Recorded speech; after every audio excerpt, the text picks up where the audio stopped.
logic to it.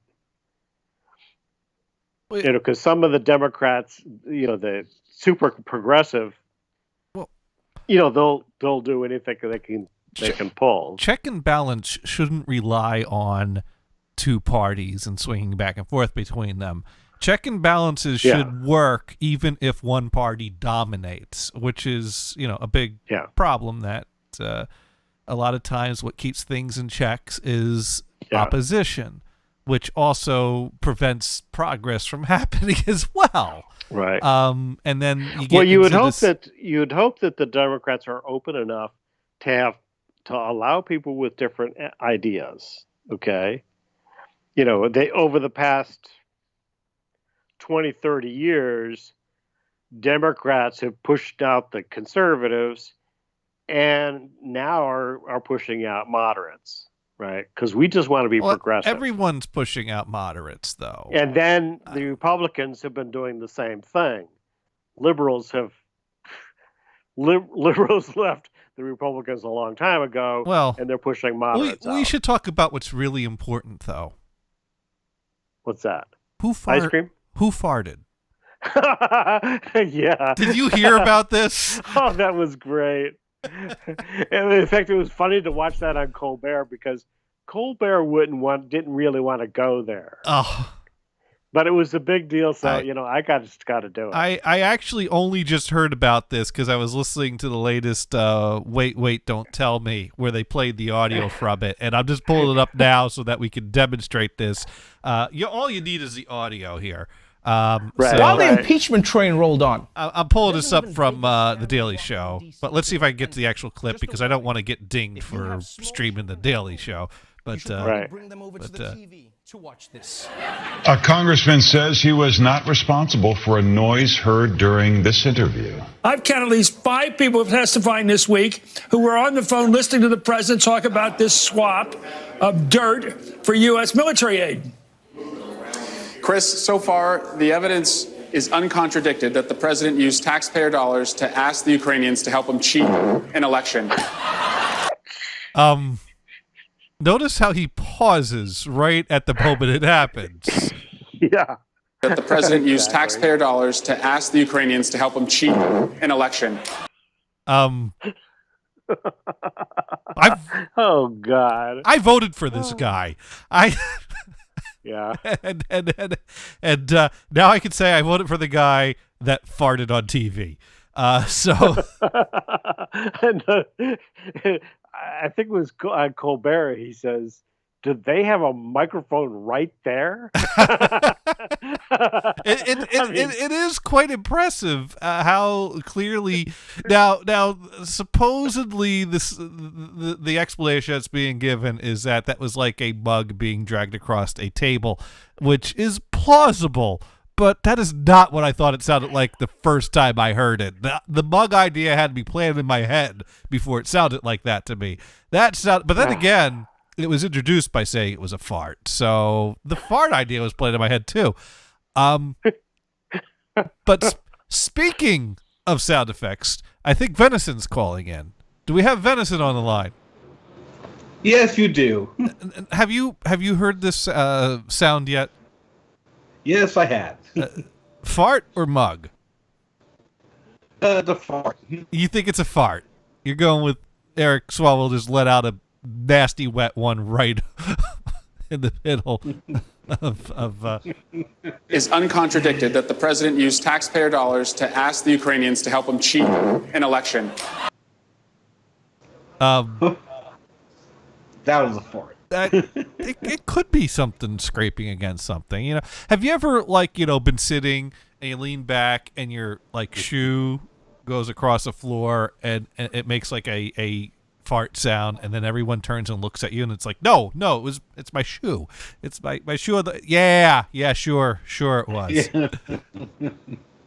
Oh yeah, but how many people at whatever hearing that was, how many people actually laughed or smiled? I laughed. It's what still proves farts are funny. Oh yeah.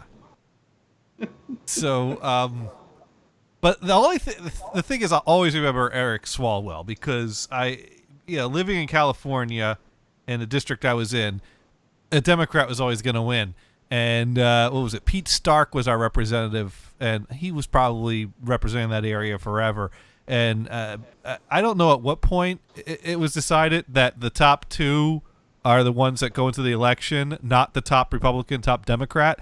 But Swalwell was the other Democrat that went up against him, and I voted for him purely based on I'd rather have someone new in there rather than some old timer that's been in there for way too long, because I think term limit should have gotten rid of this guy long ago. That's all I knew about the two of them, and I stand behind that vote. And now he does this. Now he farts on TV. That's okay. He don't represent me anymore. But there you go. Fartgate. What do you think, Brian? Mug or fart? Oh, did we lose Brian? I think we lost. Don't know what happened to it. And you know what's funny, kind of? What? The first fart joke I ever heard on TV, broadcast anywhere on TV, was from, believe it or not, a kid's show. You can't do it on TV. They did a bit that was really raunchy, and it was funny as hell. But so the first place I ever heard a fart joke. That makes sense. Kids do, on TV. Kids love a good fart joke. Oh yeah.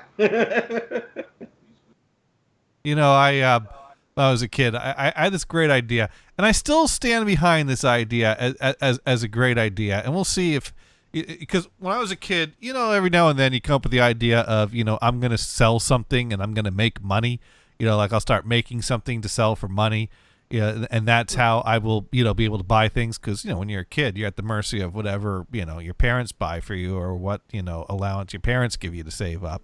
And, or what you get out of the American Seed Company. Yeah. So you start coming up with plans and schemes to sell things for money, and the 10-year-old schemes.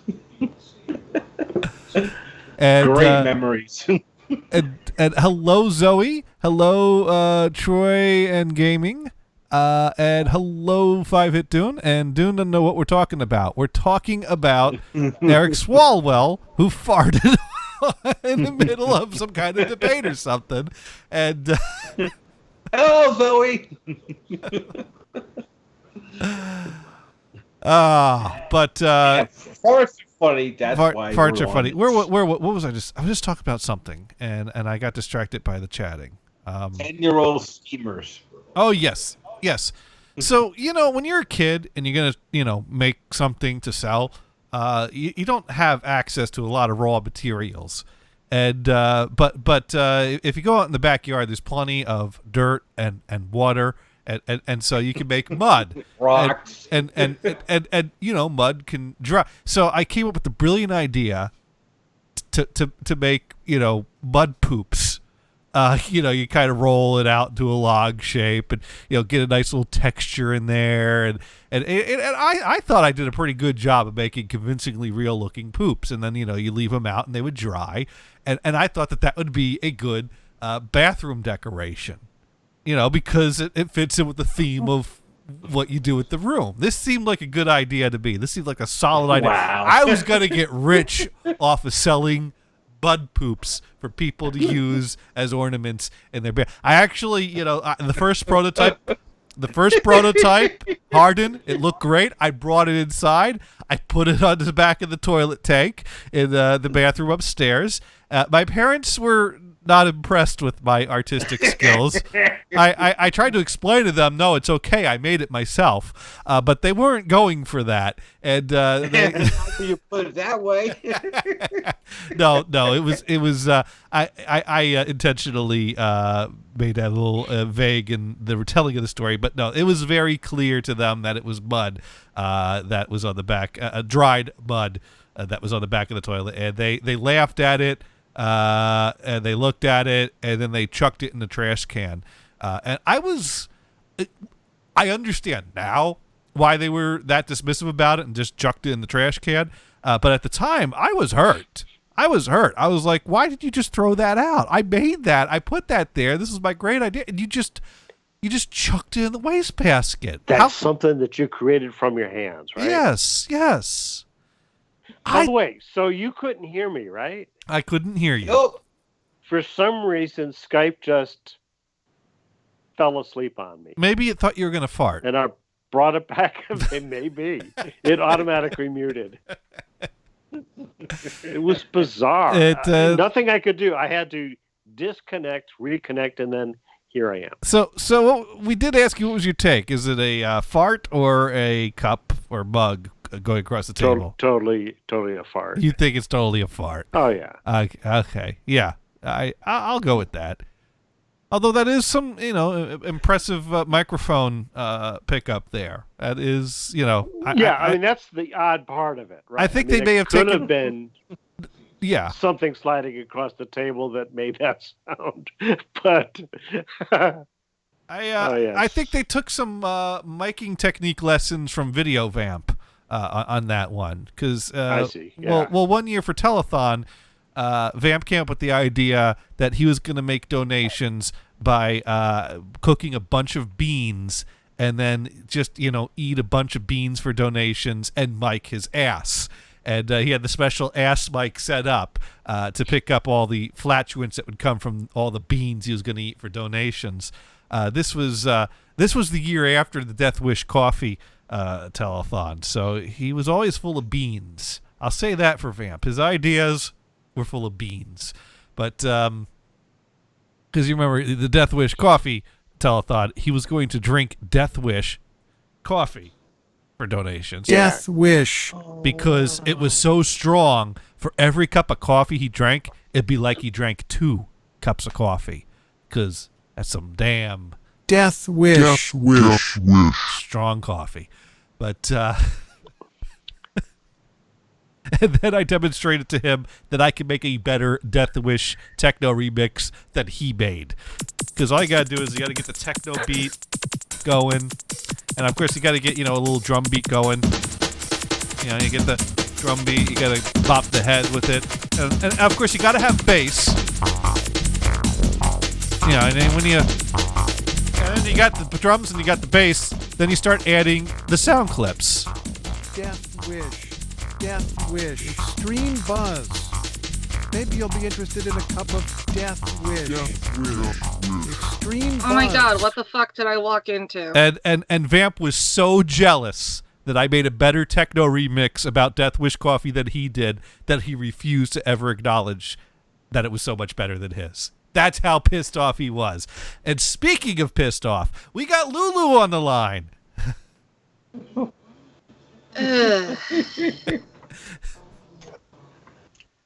my God. Hi, Lulu. Hi. You know what we still haven't done, though? We still haven't officially opened the show. We must get our... We were waiting for you. 10 minutes in, jackass! We were waiting for you, Lulu. Yes, you're right. We are 10 minutes in. Wow. Yes, Lulu. Hey, dude. We're 10 minutes in and you just joined. Thank you for pointing out to us how late you are. That is so nice of you to save me the trouble. Late. I am perfectly on time. You guys were just casually we were casually on time. No, you guys were casually early. I'm the one that arrived. Well, we did have to get the whole fart thing over with. Well, we had to talk about farts, and we had to talk about farts so much that we had to get that in before we even told you that the name of the show is... Insert title here. The show that changes titles so often, we just put a placeholder in, and, I'm the perfect bean. That is Lulu. Lulu. Oh, dude, I have done a cartoon for you. It was about farts. The evil criminal dude. Yes? The sickest thing you've ever seen. About this dude. I'll wait till this finishes. All right. Well, we're pretty much nearly finished with the ragtime here. But yeah, you know what though? I do have a dilemma this week. Because the holidays are upon us, right? And right. Of course we know. First thing you got to deal with is You got the turkey? And I don't got the turkey, but I got a turkey to go to, and I've determined what turkey I'm gonna go visit, and say hi to briefly before it goes in the oven at 425 for 7 hours or something like that. I don't do that. I just grab that randomly out of my ass. You always you grab don't have a things turkey? randomly out of your ass. Well, you taught me, but I did not teach you. Okay. You don't have a turkey yet, and you'd get a frozen turkey? No, I go to someone else's that has turkey. Is what I do for Thanksgiving. Even better, yeah. I gotta go tomorrow morning. What I gotta do is I gotta go to the grocery store tomorrow, buy 4 packages of cream cheese, sour cream. Make sure I got enough sugar and graham cracker crumbs, and make a cheesecake, because the cheesecake needs to be made 2 days before we eat it. It's that extra day to sit makes all the difference. And then Wednesday evening I will make the pecan pie, and Thursday I drive it all to Jersey, and there we go. Lots of graham cracker crumbs, lots of them. Oh yeah, cheesecake's Why got don't you make a cracker pie? What? Why don't you make a cracker pie? A cracker pie.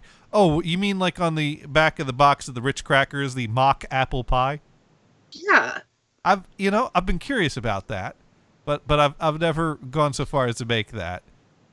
I was thinking about trying it out because on December 6th, there's a potluck sort of get together Christmas jamboree for search and rescue, and they're like, oh, we have to put together things. So I'm like, yeah, you know what, I don't really feel like cooking, but I'll make something. I was thinking about making the cracker pie. Yeah, you should try that. Apple. You should try that. You should try that.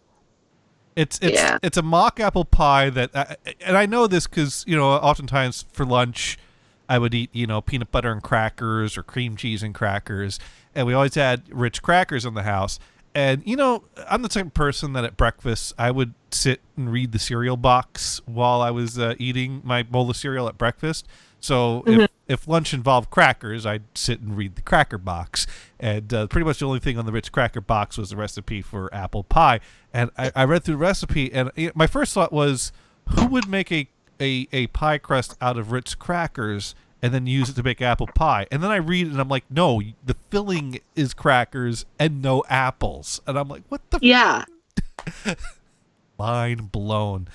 Oi's in the room. Oi in the house. And he's going to be on limited participation because he's in a Facebook record auction. Oh, you got to let us know if you get something good there. And he has the auction on silent and Gators turned up. Not sure that's smart, but he has 4 monitors. He knows he made a racial joke there. A racial joke about look at the last post. It's silly. I'm trying to think what pies crackers enjoy cooking. Yes. I think the Ritz cracker pie is exactly the type of pie that crackers enjoy cooking. The only thing that can make that more white would be if you threw a few saltines on the top for a garnish. So there you go. I don't even want to comment. Oh no! Only the crackers in the house are allowed to make jokes like that. So I am a fucking cracker, asshole.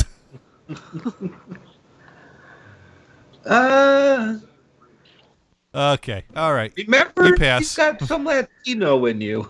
I know I have some Latino. That's what I thought. I was thinking there's some Latino in there, so I don't think that makes it. I have a little spice. You're allowed to make the Latino jokes. Illegal immigrant, deport her. Brian and I am not an illegal immigrant. make I the was cracker born in this jokes. country, asshole. And Venison can say whatever he wants.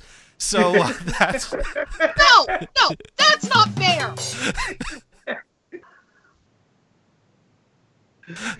Fuck that. Dude points out there's lots of love in the room. Or the drama says, I like to make pecan pie just so they can say pecan like this. Pecan. Oh, you make pecan pie. Okay. All right. Some people make pecan pie. Some people make pecan I'm not pie. even going there. As long as you But use... is that PEE or PEA? Well, he spelled it out PEE-CAN when he was talking about how to pronounce it, but it's I think it's PECAN. I don't know. Let's Google that. He's typing it. Is. Anyways, the point is it's pecan pie. It's made with it's everyone's favorite pie. You take a bunch of sugar, you take a bunch of corn syrup, aka liquid sugar, you throw a bunch of nuts in it, you put that in a pie shell and put it in the oven, and you call that something that's suitable to eat. And oh my God, is it good. But oh my God, is that got to be like the worst thing for you. Necessarily, you don't really necessarily have to use corn syrup. You can Oh yes, you add do. sugar to cream of tartar to turn glucose, sucrose into dextrose. No, sucrose into glucose, and make it that way. So that way you're not using corn syrup. To me, it's not Thanksgiving without that sticky, syrupy mess of a pie on your plate. Well, That is, yeah, so good. But I think using actual regular sugar, well, not regular sugar. I use organic cane sugar that's unbleached. But either way, I think it's better to use sugar instead of corn syrup. But that's just me. I'll research that. That's something I'll have to test out on my own before I make one to bring someplace. But yeah, I'll have to. That does sound like an idea. So Always use sugar. Oi just won a sealed Duran Duran 7 and the Ragged Tiger for $15. Yay! There we go. Score. That's There you go. nifty. Yeah. I applaud you, sir. I bought Percy Faith, The Music of Christmas on 245s. So there you go. Duran Duran, Percy Faith, The Music of Christmas. It's a good day for records. I just need to fix up my 45 player to play it on.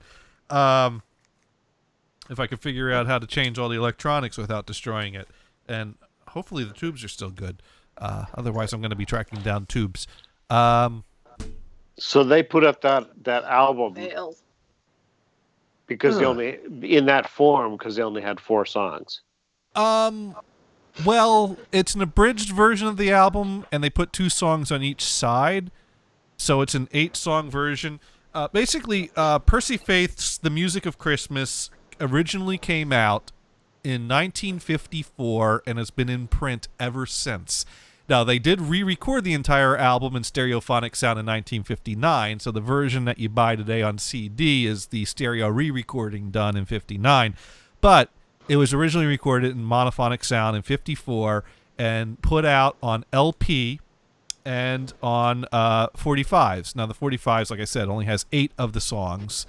But the following year, in 1955, they put out 3 separate 45s of 3 volumes of it, which Volume 1 is basically the first 8 songs on here. Volume 2 is the second 8. And sorry, Dune, call back. I'll pick it up this time. It's just Skype don't make a noise to let me know when someone's dialing in.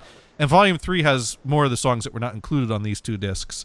So you can get all but 1 song on 45 if you buy this in Volume 3. Volume 3 is in the mail on its way here to me. Of course, I have the LP version.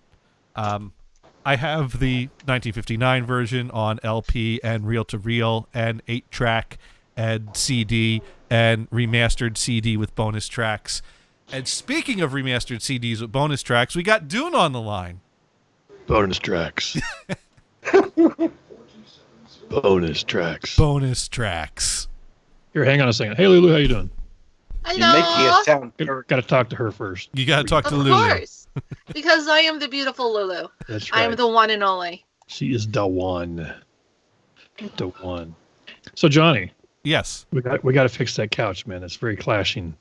We got to fix the couch, but I don't have the right software for Dude, we could do that, but why don't we do that when I'm not live in the middle of a show? Oh no, because it makes for great radio. You're going, ah! Yeah, really. I'm in a good mood today. Let me tell you why I'm in a good mood. Because I got the bad mood out earlier. Let's talk about TeamViewer. Can we talk about TeamViewer? Let's talk about TeamViewer. Oh no. Ah, fuck. Wah, wah. Go ahead. This is why I do. I do have it. This actually wasn't a mad thing, and I'm not mad at TeamViewer. TeamViewer didn't do anything wrong. Now Josh, on the other hand, which I'm totally changing his name. Liar. I have no you're right, I am lying. I have no problem with Josh. The problem I have with Josh is he's the type of guy that overachiever comes to mind, which means that you ask him a simple question and he comes back telling you why he just spent a bunch of hours testing everything thoroughly and he doesn't have any more time to do any more with this. And it's like, dude, I didn't ask you to spend 3 hours testing this 30 different ways on 10 virtual machines. I just asked a simple question. Now, on the other hand, I used to bitch about the people that you ask them a question and they'd send you away and they wouldn't help you. I've got the exact opposite problem at this job. I ask someone a question and he spends 3 hours trying to test everything thoroughly and comes back and says, well, I did this, I did this, I did this, I did this, I did this. I could not get the error that you got. And it's like, dude, I could give you the machine that has the error if that's what you need. You really think he spent 3 hours testing that? Really? Why would he lie to me about that? Of course he would lie. What are you talking about? He's paid hourly. Of course he did that. To get up. Is he a Star Trek fan? And then find out which genre. Caillou Genre. L wants to know what's the dilemma retitle. The dilemma is Gators here. No. That's the dilemma. Well, that's the invitation. That's the party invitation dilemma because he's the one that will sit on the green couch like he is and talk about 45s and everything that's wrong with his job. No. You got a new person. You need to tell him. Go ahead. Well, no. The thing is, it turns out the problem is that he baked TeamViewer version 14 into the image, which works perfectly fine. However, our environment still has a task that looks and checks on every machine and goes through this logic. Do you have TeamViewer 10 installed? No. Okay, let's install TeamViewer 10. Without even checking if there's another version of TeamViewer. So his beautiful, wonderful working in all testing scenarios that he is testing in his environment, TeamViewer 14 works perfectly fine until this test comes along and says, hey, I'm going to install TeamViewer 10 on top of that. And just destroys it. And so, I could have figured that out without 3 hours of testing on VMs. So I wrote back. I said, hey, thank you so much. I appreciate your thoroughness, but you really didn't have to test that for all those hours. I was just asking a simple question.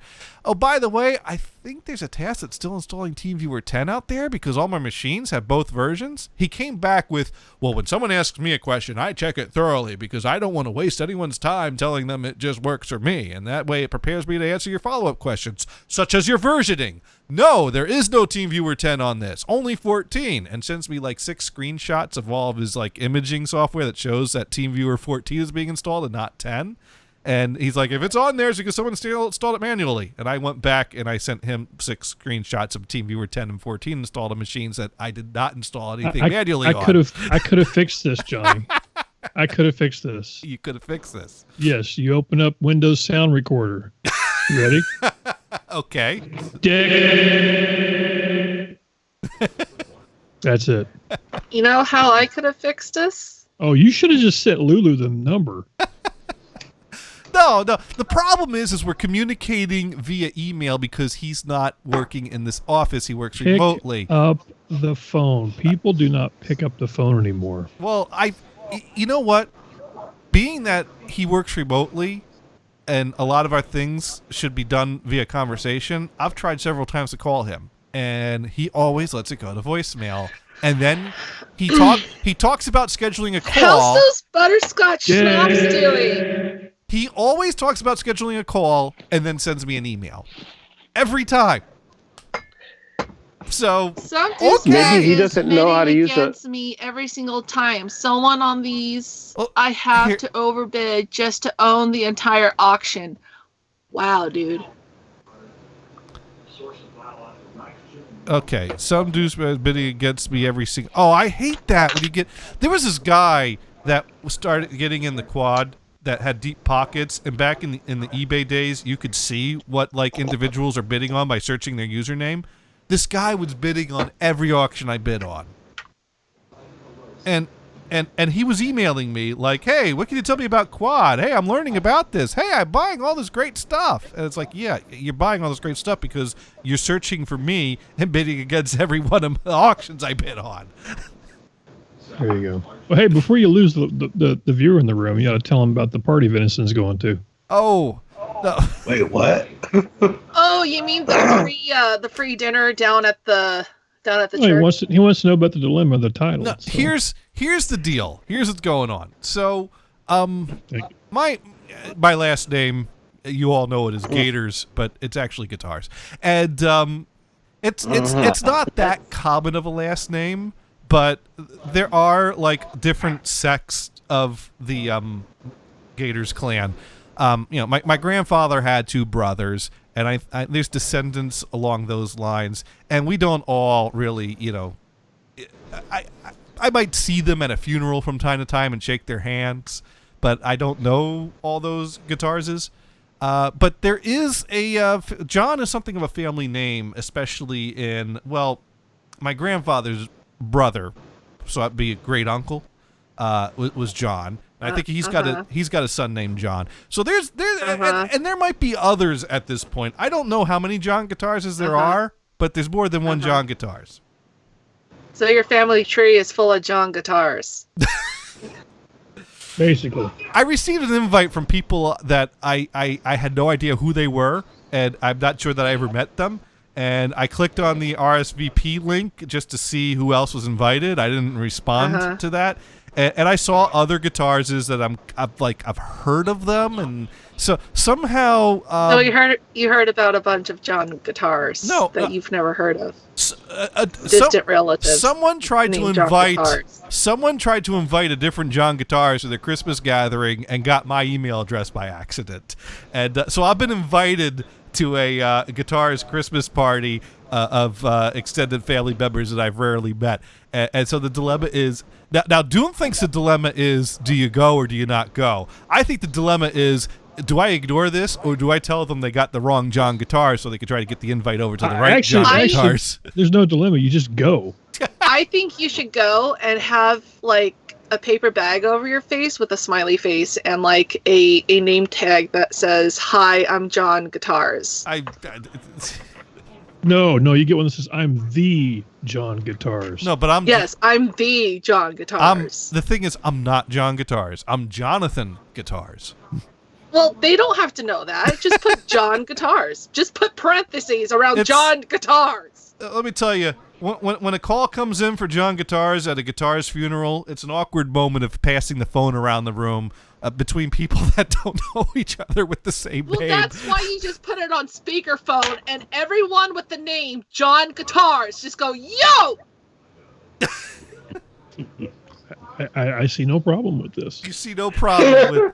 I don't. My thought was to go ahead and go. My second thought was to send a surrogate in his place, i.e., Venison. So no.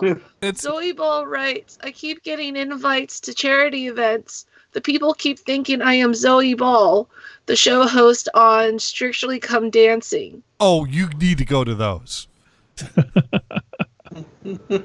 After all, I only know one Zoe Balls, so to me, you are the Zoe Balls. I have no idea who this other show host is. Clearly, those invites are meant for you. I gotta look up Zoe Ball now. Clearly, the invites are meant for you. The one, the only, the legendary internet broadcaster, Zoe Balls. Especially when they can say, here, just go to this site, fill out all your travel plans, we'll take care of it all. And be sure to check out Zoe Balls' channel. She streams gaming. I miss the pitch shifter, though. I always, it's a bit weird because whenever I heard Zoe Balls in the past on Wild Bunch, there was always the pitch shifter. That's to be the voice of Zoe Balls. And now we got a different voice of Zoe Balls, but that's cool. It's all Zoe Balls. Are you talking about the TV personality Zoe Elise Ball? Because she's an English television and radio personality from Blackpool, United Kingdom. Probably. I just had a one of those memories that come flashing back. Yeah. And I can't think of the guy's name that was on Wild Bunch 2 that would say her name really fast, and it sounded like one syllable. It was the guy who used to go on before you that would never go off on time. Oh, that guy. That guy. I forgot his name. I forget his name too. But he's the way he said the name was interesting. It's like how I say koala. Without koala? Instead of koala, it's koala bear. What? Same thing. Okay. Oh. I don't remember the dude's name though. I forgot it. Koala. It wasn't that. It wasn't koala. Pretty sure. Seriously, Dune? That's how you say koala? Can you see what I'm doing right now, Johnny? I think it involves a finger. It could. Very well could. I got a sound clip for that. Not even scratching my face this time. I gotta say, I was shocked at how strong you reacted. Right to my screen. To right three. To my screen. I was shocked how strongly you reacted to three little words yesterday. I didn't even go into the topic or anything. Yeah, it was like, whoa, it's on. Don't say that. Shit, I don't have that button turned on. God damn it. Well, you're looking for the boobies button again? I got that one. Every button is a booby button in Dune's house. Boobies. I got the booby That's button. what I thought. Boobies. Ha, ha. I don't have the good one, though. I need the Lulu boobies one. Oh my God! I need me. Why? Why? Because it's so cool. Oh man! All the fucking sound clips that people have of me. It's with such conviction is what I like about it. Yeah, I got that one. Boobies. There we go. There's Neo's boobies. Boobies. When I'm not using that sound effect, I keep it in a jar, and that's. Boobies. You keep it in a jar. I keep Neo's boobies in a jar because it's That's only fair. You keep that's my only balls in a creepy. jar. I keep your boobies in a jar. I think that's That fair. is not fair. That is cruel and unusual. I think that's a quid. Punishment. Wait, what? Anyway. My boobies are free range. They do not belong in a goddamn jar. Yeah. I'm reminded of like that list of like, funny things to do in the bathroom. One of which would be like to, go in a stall, drop a like double D bra on the floor and start singing "Born Free." And that's you. That is you right there, Neo. No, is that what you do? Do you like take off your bro bra and be like, "Oh my God, God!" to me, whoa! Hey, Johnny, I know somebody that got really stoned that sort of did that, and just singing into the toilet. Oh my God! Only you, Venison. I remember I unintentionally got Genocide Rob to start laughing at his dick every time he pissed, but it was. Oy the drama is wondering how many glasses of wine can fit in a double D cup. Yes. Let's see. Well, I don't know. Is there a conversion rate from gallons to double D cup? All right. How many gallons in a double D cup? my aunt used to wear a Triple G, and she could fit two bottles of wine in her cleavage easily. Two double G's. Wow. Yeah. I'm having a slightly hard time imagining that realistically. She is 5 foot, and she has like triple G's, dude. Like, this lady is packed when it comes to tits. Wow. And she could fit 2 bottles of fucking wine in her tits, in her cleavage alone. Cleveland. Wow. This is probably why I don't get invited to too many extended family parties. It's If she fell forward, flat on her face, she'd bounce back up. Oh, that John Guitar is the one with the weird internet show. Oh, you think you're weird? I had to explain to my cousin Ted. I have a friend named Ted that I used to do prank calls with. That I've known since I was 13, and he goes, "What the hell?" Yeah, I had to explain that to my cousin Ted, and he goes, "What the hell?" He's like, "You spend way too much time on the internet," and I go, "I know. It's my second home." Well, it's always fun when Chris and I meet family members that we had met before, and we get this. So, how did you meet? Well, I was doing this internet radio show, and she called in. And That's nobody else has that story, though. That's a great story. Yeah, that is a great story. I told Damon I'm getting into internet radio to meet women. He said, "Yeah, good luck with that." And it's a far-fetched idea. Hey, it worked. It worked. Awesome. For me, fucking not for worked. Damon, but for me. So, Johnny, off to your right, are you in danger of something falling on you? Because that looks very unstable on top of that speaker. Just saying. Oh, what? No, those are just a few paintings. That's fine. It doesn't look like it's level. Just well, no, but it's there's more on the speaker than hanging off the speaker. Okay, I just want to. It's perfectly fine. Here, watch. Whoa. See, I just noticed that. All right, this is a record mailer, and these are 2 of the paintings that I did live on the show. So, yeah. I thought you were going to send those away to people. No one wants them. Oh man. Excuse me. Hey, if you'll follow Johnny right now, No. he'll send you. No, it's a pain in the ass to pack them up. It's not worth it. I think Johnny's so close to being an affiliate. We just got to get him over the hump. I think Gators should nobody start a wanted- Patreon. It's not that nobody didn't want them. He's just too lazy to ship them. Well, both. It's both. But no, I made no plans to give away any of these paintings. So Wait, is the Christmas party before or after Christmas? After Christmas. Damn. What the fuck is wrong? What the fuck? Just what the fuck? Because if it was before Christmas, you wrap them up and you just leave them there. Yeah. Hello, No name, no nothing. Hello, guitars that I've never met or but once or twice. Here, have a painting. Whose is this? I don't know. Well, I guess we'll just have to open it, and then boom. It's the And then gift. they'll be like, "What the fuck is this?" It was that weird guy that showed up that nobody knew. I want that picture of a house by the side of the road.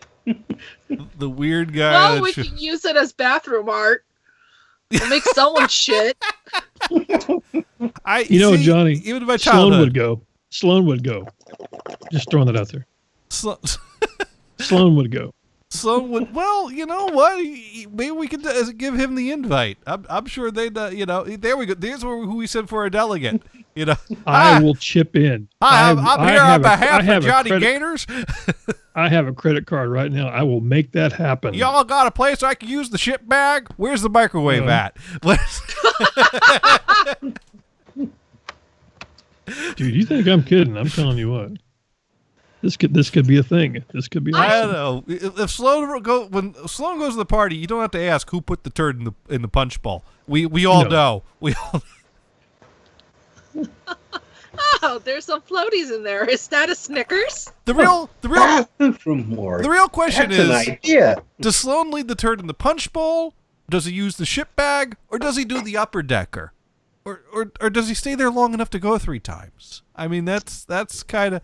Well, it depends on I think it depends on the food. Like if the hors d'oeuvres that are set out long enough, Ram and Truff it says, makes "Baby your Ruth, fucking absolutely, stomach absolutely."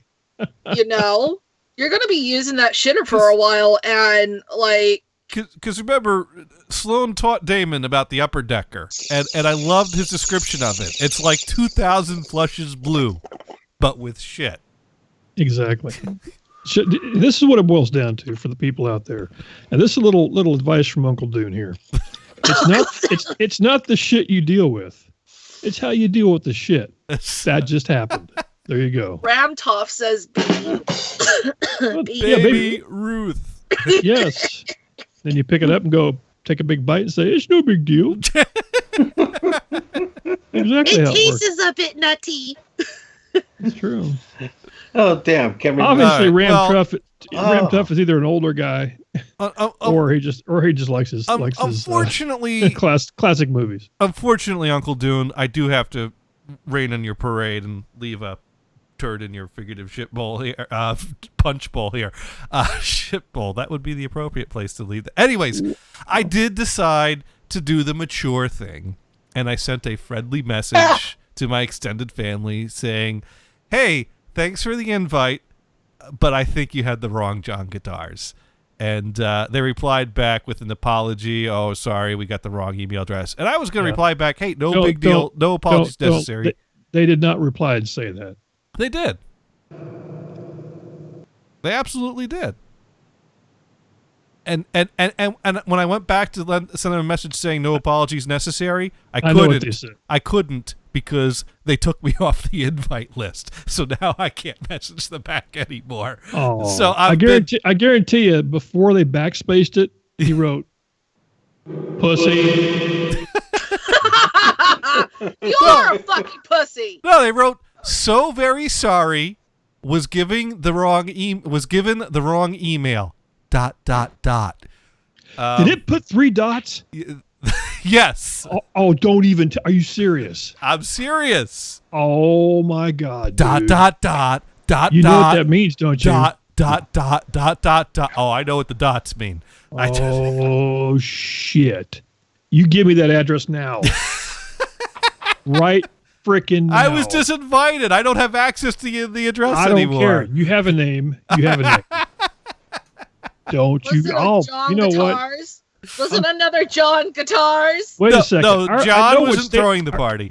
I already know what state this is in. This shit's happening right now as we speak. I think it was a ... as in I'm so bullshit. No, I think it was a I'm so embarrassed ... And that's it's not. That's the thing. The real dilemma was it was an awkward situation for everyone involved. I only wanted to make sure that they got the invite to the right person. Look, there's new people in this room.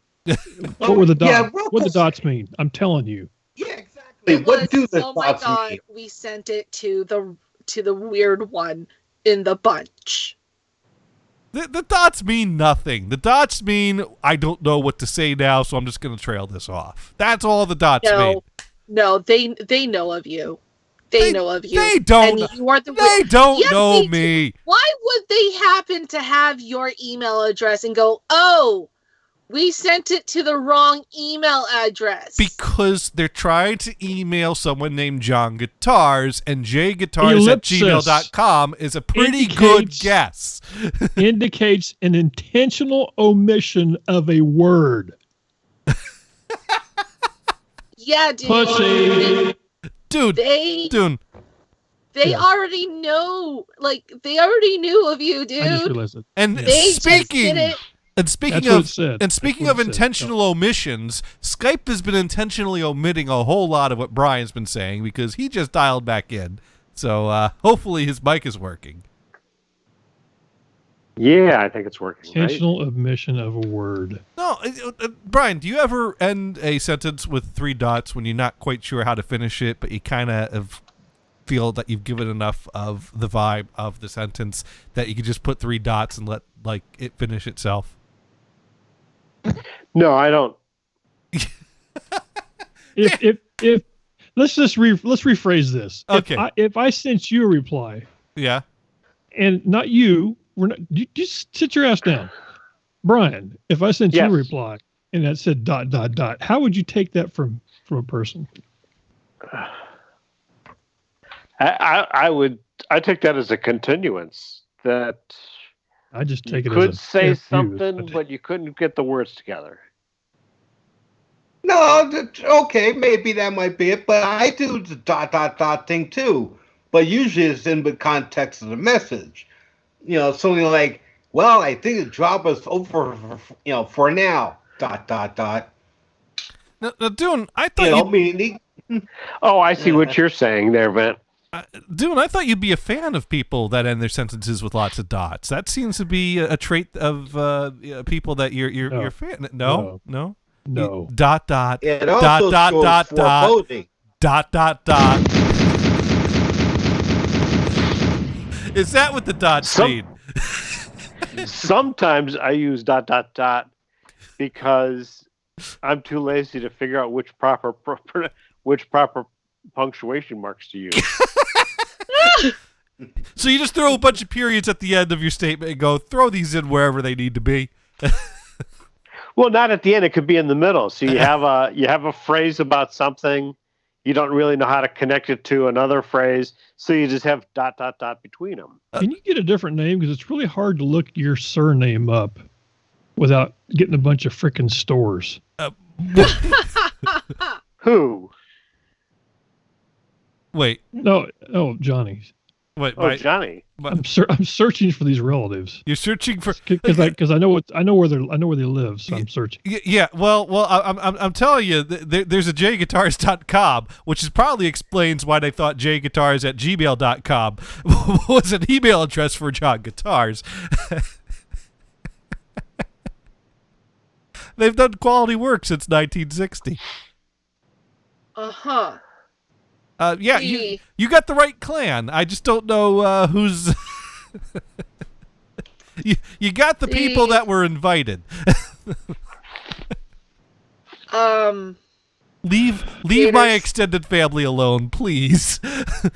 Gators. Yes. Lulu. They knew you were the weird one. They knew. No, I'm not the weird one. You are the weird one in the family, dude. They probably invited your fucking sister and your they did your not. brother. I saw the your invite dad. list. I saw the guest list. My dad wasn't even on the list. Uh-huh. No, we don't. He probably used new. We're not close to that group of guitars. Ram Tough is using Morse code now. That's how bad this has gotten.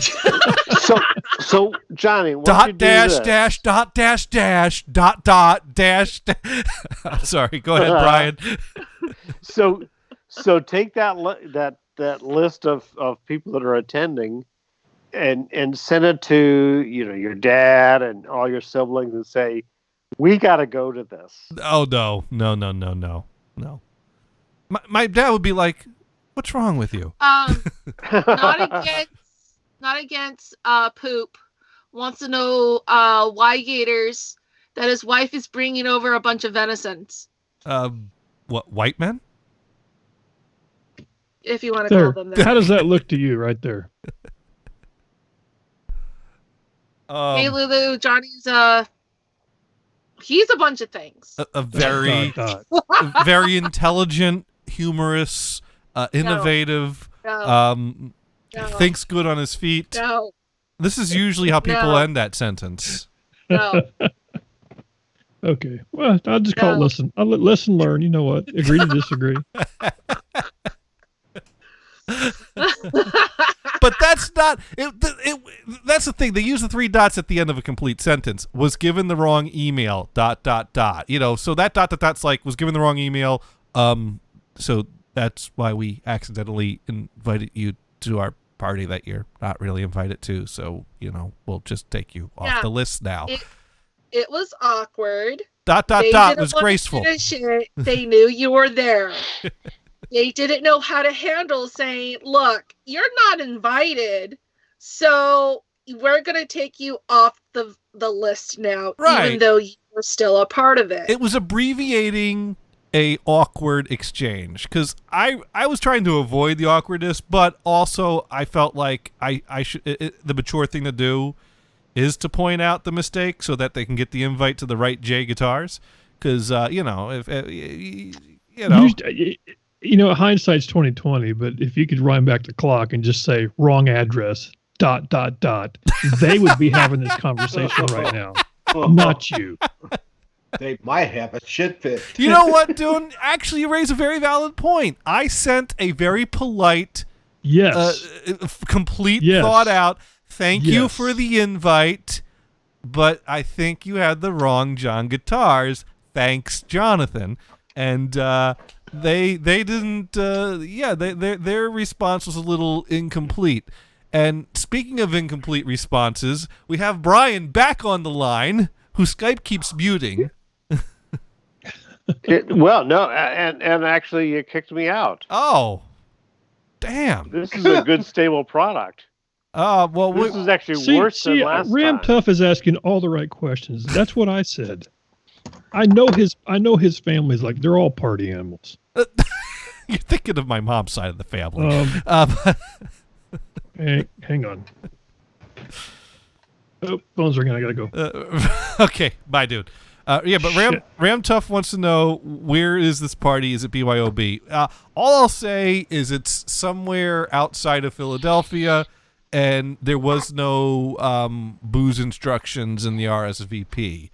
All right, we know where it's at. Let's pinpoint this motherfucker. There's a lot of areas outside of Philly. Just saying. Oh no! We can find this shit. Let's look up a guitars and pinpoint where our party's going to be at. I don't know if the hosts are guitarses or not, because keep in mind, these are married couples, so you got the women guitarses that have taken their husbands' names, and the list was made up of some guitarses and a lot of others. Now, the last name of the hosts were not included in the invite, so I don't even know if I was invited by guitarses or not.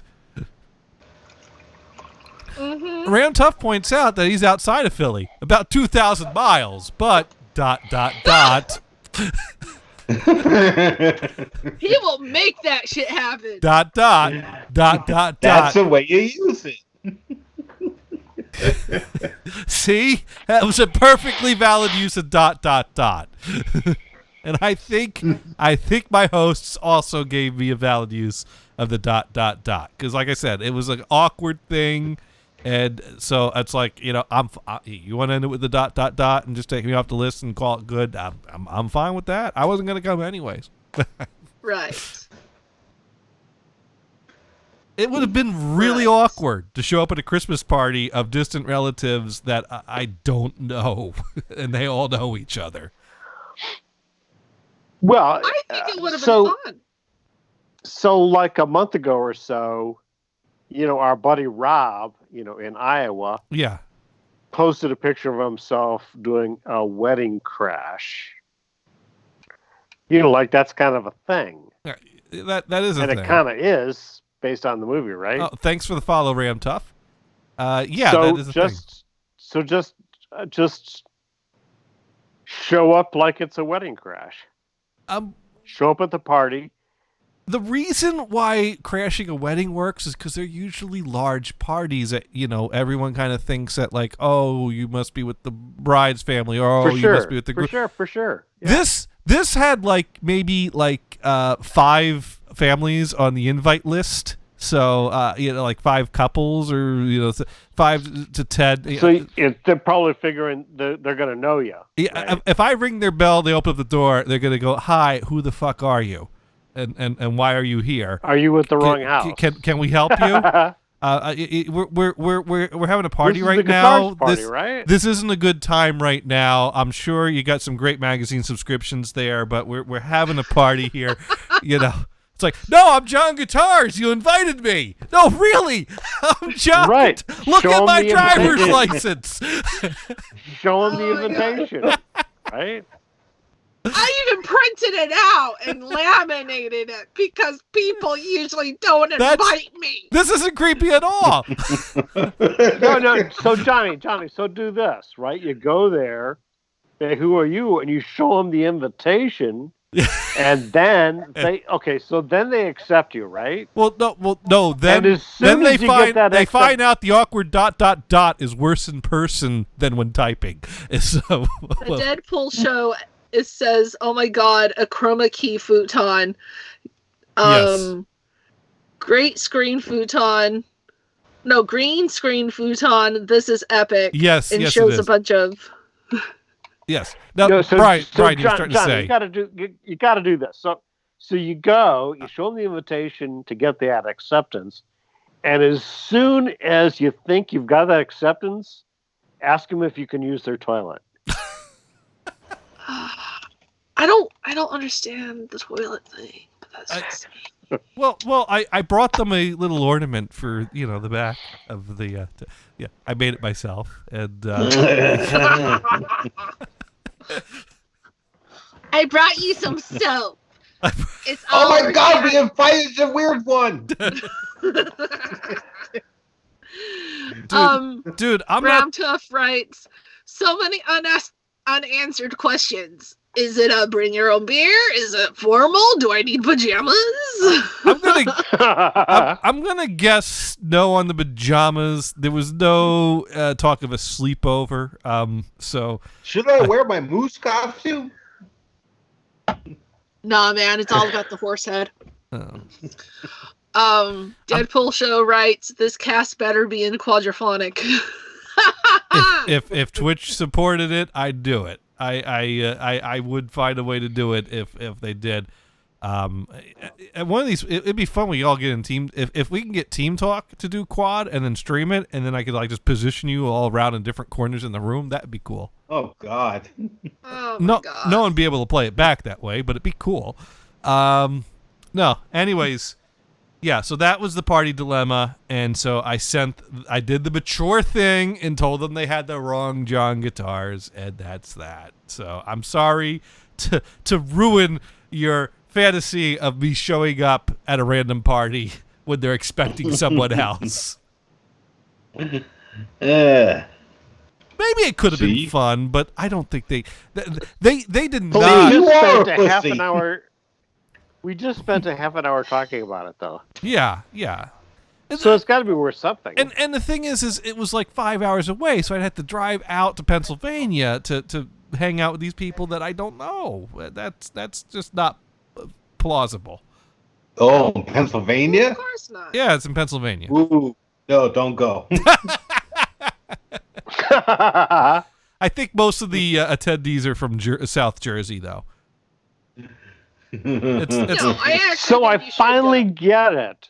I get it why Van went from New Jersey to Ohio, because he wanted to avoid Pennsylvania. He took the route around Pennsylvania. Yes, right. No, it's just Jersey wasn't enough corn-fed and inbred. That requires going up into New York. Well, can't get down there from there either. And going south is slightly problematic because you got to go through West Virginia. Yeah. You gotta hit up those Appalachian areas. No, you can go north into New York and then go west over north. Yeah, but there's that little corner of Pennsylvania that you gotta hit. Yep. No, there's still a piece of it. No, you could go through Canada. You really want to go through Canada? I mean, really? Want to go through Canada? If it's between Canada and Pennsylvania, I think it's a no-brainer. I mean, at least in Pennsylvania, you just have to deal with like the Dutch and the Amish. But it ain't no fun, cruising along at a nice, 50-mile-an-hour brisk pace, and all of a sudden, what in the... and then a buggy. Horse and buggy, all of a sudden. Clap, clap, clap, clap. And I don't mean guys in the middle of the road banging coconuts together. No, real horses. what? Just because you can ride a bicycle faster than, the horse traveling doesn't mean anything. And that was inside joke because pre-show Brian and I were talking about Monty Python and the Holy Grail.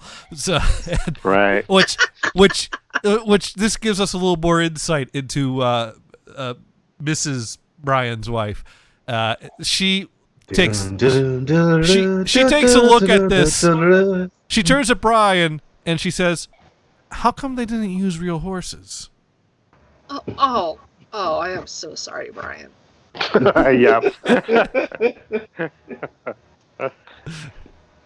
She sees these people prancing around with banging coconuts together, and she just seriously deadpan. Why aren't they using horses? This reminds me. Wow. And I said, because it wouldn't be Monty Python then.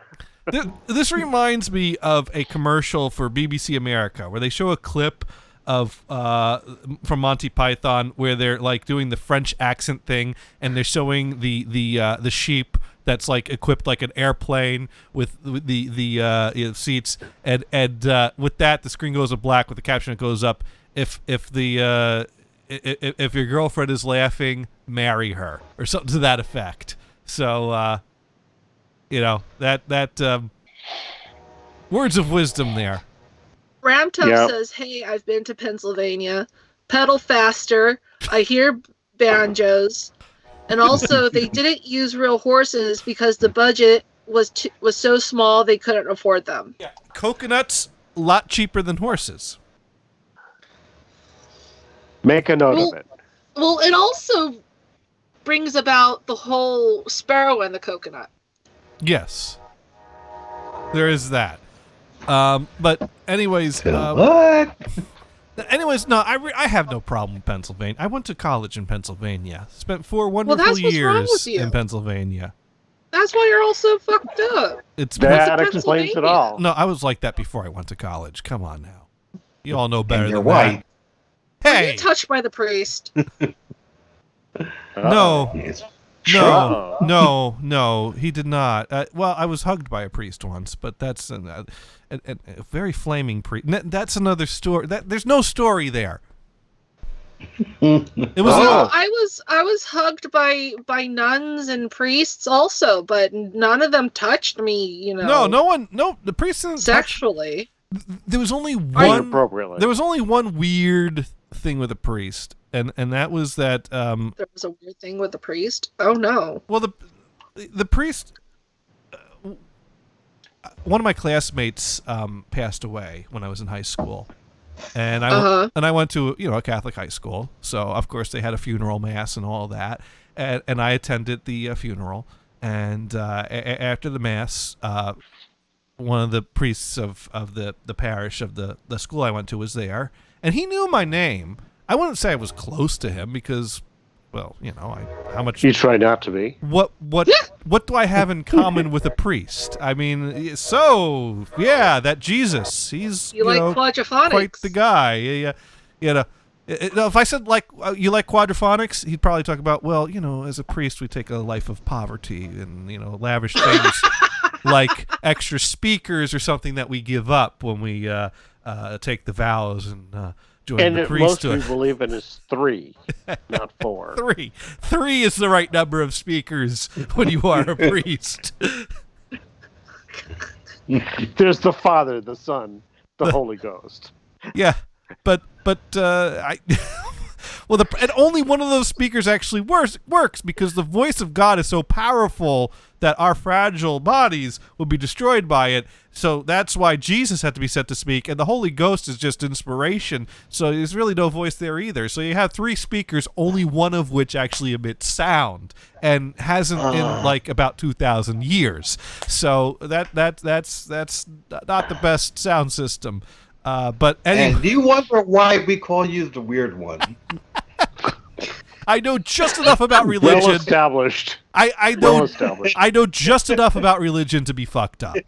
Just enough to be fucked up. So It's all right. so It's all right. after the mass, he calls me over, says, "You all right?" I'm doing all right, and he gives me a hug, and it's at a funeral you don't turn down a hug because that'd be rude. So as I'm walking away, my dad goes, "So like you know him really well?" And I'm like, "Not really. I mean, he's one of the priests at our school." No, he just wanted to rub my back for sake and sanity because he And- was so distraught. I will say that I found a website that documents any accusations made over priests over all the years. And some priests that I've known are on that list, although nothing was founded. That priest that hugged me was not on the list. So no accusations Touch against him me in ever. my swimsuit Innocent area. hug. Innocent hug. Yeah, been what yet?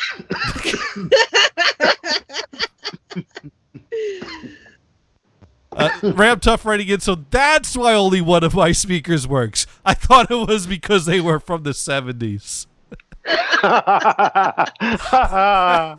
Oh, that's a good one. Your speakers have been touched by God. And Ram Tuft also writes in, I remember the 8th grade. It was the best 10 years of my life. I will say, no. I will say that my 8th grade year did feel like 10 years. I will say that. I try not to remember those years. I didn't like the years when I was in Catholic school. Well, Wow. the thing I had going for me was the years that I was in Catholic school were the years that Beavis and Butthead were on TV. Of course, my dad was too cheap to get cable, so I had to. The 8th grade, I had a wonderful life. You were getting laid in 8th grade. Fuck you. Yeah, you were And- trying to procreate by that And time. Leave It Fuck to you. Beaver was on, right? Leave It to Beaver. Leave It to Beaver and Beavis and Butthead were pretty much on back to back at the same time period, right? Yeah, I Wow. don't think so. In some alternate dimension, yeah. You know, it's you know how sometimes you get your history wrong. That two things that were like separated by 20 years you categorize as before my time in your head. So, like 50 years from now, people are going to imagine people flipping back and forth between Leave It to Beaver and Beavis and Butthead because they're both from, back then in the 20th century. So, Right. Oh, wow. No, you want to know what people That's are so Exactly. 20th century. Beavis and Butthead, Leave It to Beaver were popular TV shows of the 20th century. You were so right. Uh, Wow. Ram Tough writes You know in, what? hey, Mrs. Cleaver, how's the ... Never mind. Oh. Oh. You know what people are going to remember nowadays? Yeah? They're going to remember the 70s show and oh god, what else? What else is going to be remember? Okay, Remembered. I've been drinking and I've been Mimosas. smoking. You So- know what? I disagree. I don't think people remember the 70s shows. You know why? Why? The 70s show? Because What? I didn't watch it. Well, a lot of people did watch it, though. Yeah. I Oh. only watched it once a great while. Even then, that was the right reruns.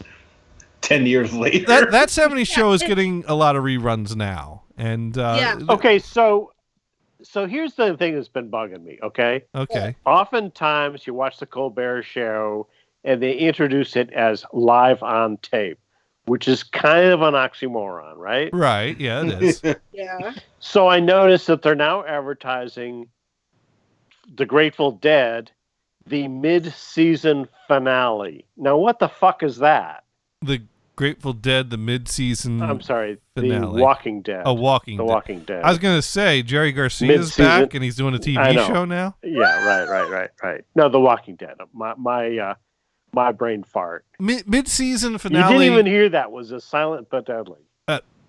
Yeah, that was not the same as that other very clear. So here we go. I think we're going to play back Brian's head now. Evidence is uncontradicted that the president used taxpayer dollars to ask the Ukrainians to help him cheat an election.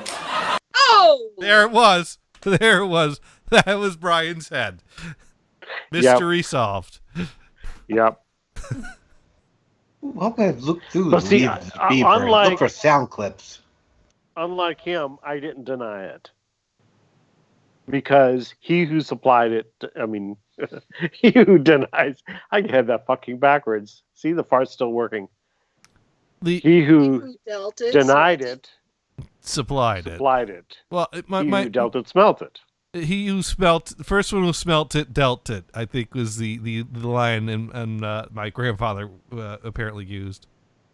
Or first one to get up to leave the room is the dirty dog, is another line I've heard. Ram Tough running again. Jerry Garcia is back. He's doing a TV show, and he's grateful. Yeah. You know, if I came back from the dead, I'd be grateful too. Unless, well, that all depends. I mean, if you come back and you're... Unless you're undead. Unless you're undead. Anyways, the concept of a mid-season finale is what bothers you? Yeah, no, it's just kind of it's weird speak. But then again, that's the dead. Well- We're full of weird speak. Well, that's because basically what that says to me is that at a halfway point in the season, they're going to take a break and put up reruns for like the next month or so. So they're going to leave things on Sure. a big cliffhanger to make sure you come back after the break. Because that's a big thing. You take a break and then people forget about And they you. consider it the same and, season. And they realize, hey, I can live without that in my life. Wow. I suddenly have more time. And so you got to leave them on a big cliffhanger so that they are just counting down the minutes. So, yeah, you call it the mid-season finale. It's all bullshit Yeah, then to make you you... cancel the show, period, and it never comes on again. You're left with that cliffhanger screaming, what the hell happened? Exactly. Exactly. Like Right. the people of Earth. Who? That show just ended without coming to a conclusion. Yeah, and who is Just Earl? like- Who is Earl Jr.'s father? And Firefly. Who is that? Oh, and Firefly too. Yeah. And I mean, that was fun. Look at whacked and finally that scenario was intense. And It was I- like, what the hell happened after that? And I don't buy the Alf Project movie being how Alf would have continued. What would have happened in fifth season? I think they would have somehow worked their way out of that to keep him with the family and keep the sitcom going another season. Yes. I guess. I don't know. And what about And- the Sarah Connor Chronicles? Oh, that was a piece of shit. But they left it Or on a major... How would have the Never even watched that. Monty Python movie ended if the cops didn't put his hand over the lens? they would have taken the castle by force and lived happily ever after. And what would have they done with the French? Hanging by the toes at low tide. Diplomatic community. Send cows after them. Yeah, there you go. You know what they would have done, Brian? They would have ... Dot. That's Oh, fuck. There you go. The answer to all of life's questions. ... Just done with a ... You're all good. That's what I learned. Dilemma. That's what I learned from family. Yep. Yay, family. I got to talk about acid and shrooms with my family today. And you Wow. got to experience the ...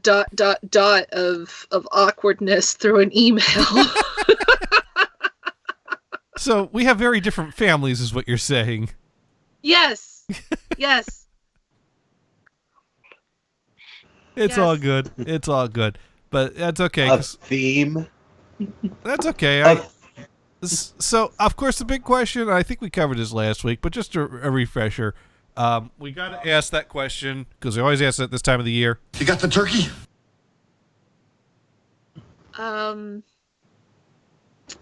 Yes, we got a turkey in the freezer. I got turkey lunch meat, which is nice, especially with avocado.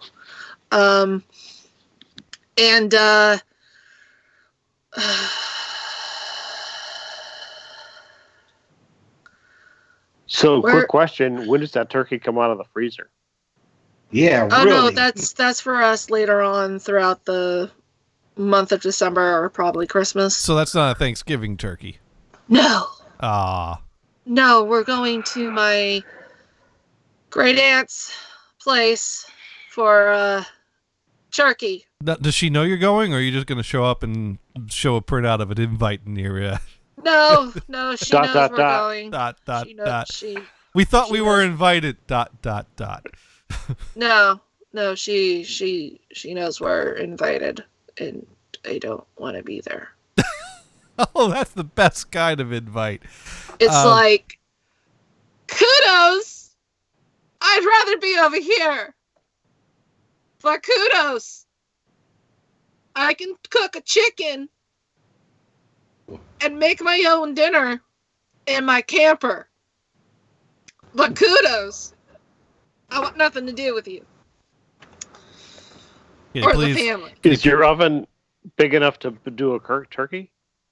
No, my oven is big enough to do a chicken, but I can do like turkey breast or like 2 legs and a turkey and two turkey breasts. Or get a game hen. I don't like game hens. What? Ooh, okay. What? A game hen. Oh, A game squab. hen. Oh, I thought you said get a gay man, and I was like, what's she gonna do with Game it? man. He's still thinking of that priest. Invite a gay man over for dinner. I was like, Oh, whoa, it would be- where you go with this, Brian? What kind of party Yeah, you got in really. mind? Shit, if I knew it was going to be that kind of party, I'd have stuck my dick into mashed potatoes. But I won't stick my dick in the gravy. Sticking your dick in mashed potatoes and gravy, there's something wrong with you. well, yeah, especially if it's heated up to that you want to let it cool down a bit before you do it. Yeah, either that or a 7-year-old kid. Whole What? new meaning to the phrase wieners and beans. You want to stick your dick in a 7-year-old kid? No. No. No. Sicko. No. Sicko. No. This is not that kind of show. Yeah. We have a clear You know what? line right here. The 7-year-old was the one that stated, "I almost took my dick in the gravy," and a friend of mine tweeted that on Twitter, because she didn't know what the hell to say to that. Oh, the 7-year-old said that he was going to stick his dick in the... Potato. Gravy. He almost stuck his dick in the gravy and came into the living room and announced it. And she just sat there like mouth open, just couldn't say a word. This is easy. All you have to say to that is No. Yeah, but Okay. he didn't do it. Okay, now I know what you're saying. For a moment there, I was like, venison, don't you dare! So are we with your inviting gay man to the dinner. That wasn't me inviting a gay man to my dinner. no. That All was right then. I misunderstood Brian and thought that Brian was telling Lulu to invite a gay man to her dinner. Besides, I would invite any kind of man to my dinner and be like, gay bar. Okay, Johnny, I think we have to ask Venison that question. Okay, so venison. You got the turkey? No, actually not yet. Tomorrow morning, catch a bus, go grab a turkey. Gonna A be thawed- frozen or a thawed one? Oh, a thawed one, Okay. to begin with. If I can't find it, then I'll go frozen and start the thawing process in the sink of hot water. And Right. let it fall that way. Because last time I did a turkey like that, took it out and set it on the countertop 3 days. Oh, Three- dude. 3 days. 3 to 4 days. Yeah, that'll supposed thaw the to first like half inch. You know. Well, Dude, you're supposed to immerse it in cold water, because then the cold water will help suck out the frozen. You know, it'll help defrost it. right. Well, yeah, that's going to happen anyway. Cause I might put And it in hot discourage water. bacteria. Yeah, and discourage bacteria. Oh, So that's next just it. when Like you I said, when you defrost put it in hot water, it will cool down and be cold again. No, don't do course, it. in hot especially- water. Especially, if you're to put it in there and you sleep at night. Oi questions suck out the frozen. Shut up! Hey, you got me laughing now. Shut up! You know what I mean. Fuck off! Keep making me Lulu think knows of that. all about sucking out the frozen. She just, will come up to you, look you right in the eye, and go, "I'm gonna suck the frozen right out of you." Oh, And- God, you're making me think of Dirty Jobs. Oh, that show with the turkeys. That was hysterical. Fuck you. I missed that one. Okay. Oh yeah, he comes up there and says, "Hi, I'm so and so, and I'm here to suck the semen out of turkeys." Oh. And that's not fun. And that's not funny. Yes, we're going. Yes, it was. It was hysterical.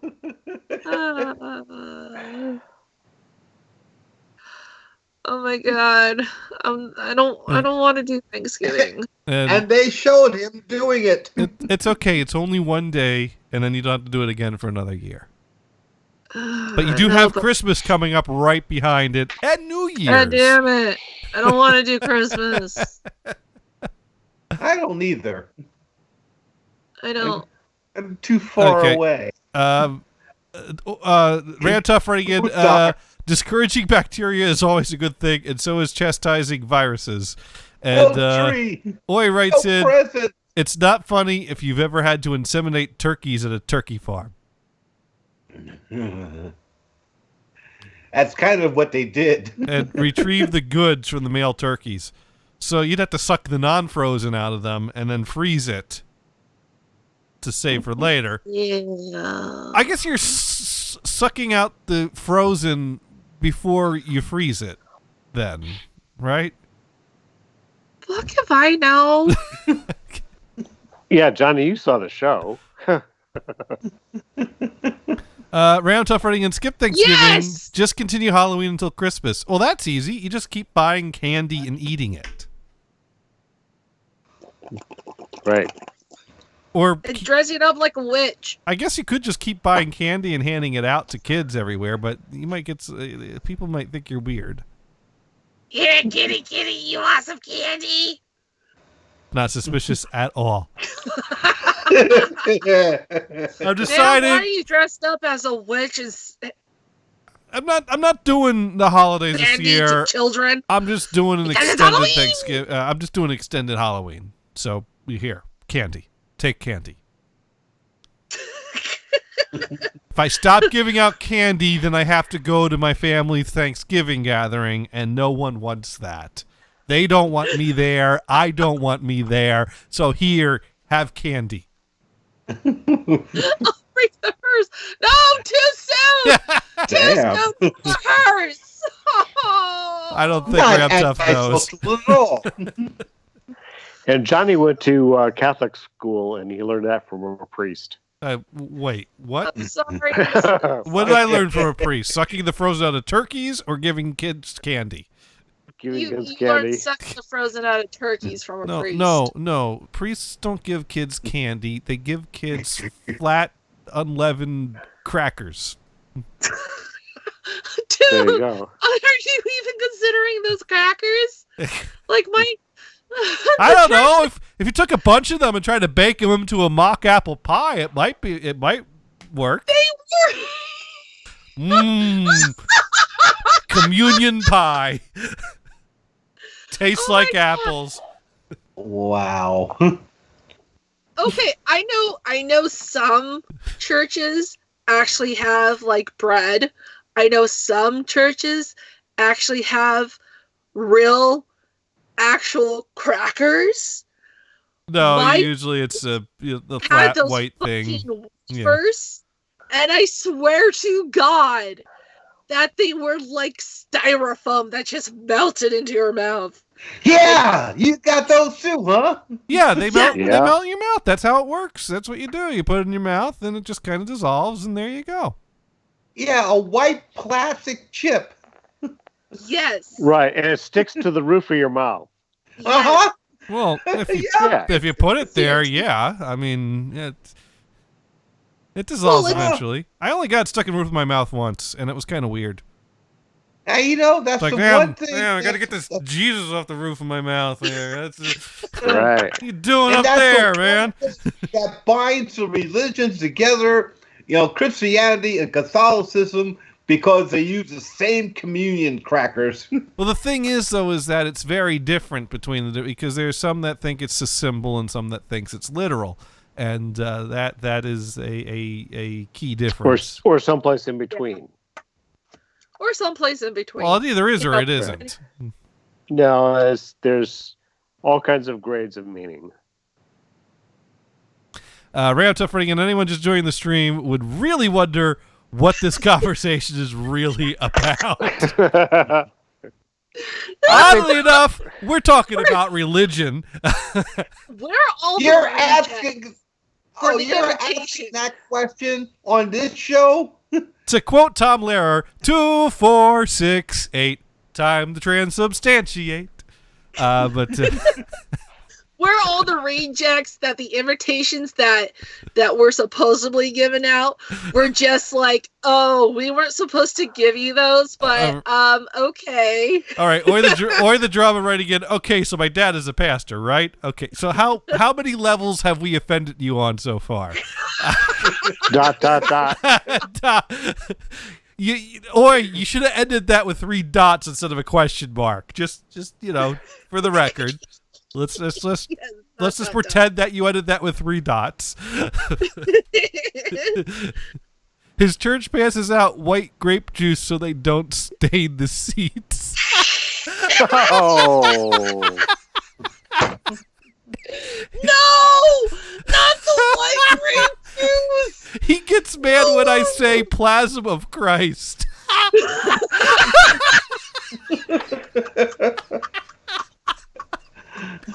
Oh, that's... Our church, we passed out grape juice.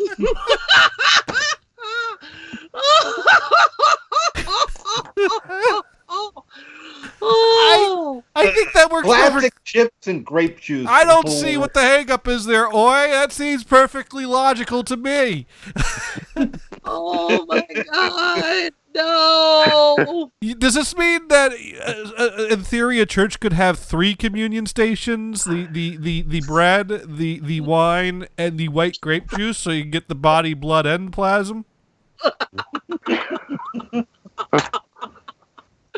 Because there are some churches that do the 2, and then and I found out that the churches that do the 2 are awkward because half the people only go for bread and half the people go for bread and wine, and the people that only do the bread get back to the pew before the people that went for the wine, and then you got to hang out there and wait for those people to get back in to go to their seats before you can get back in, and then things are getting backed up, and it's this awkward little shuffle thing going on here. People just standing all over the place.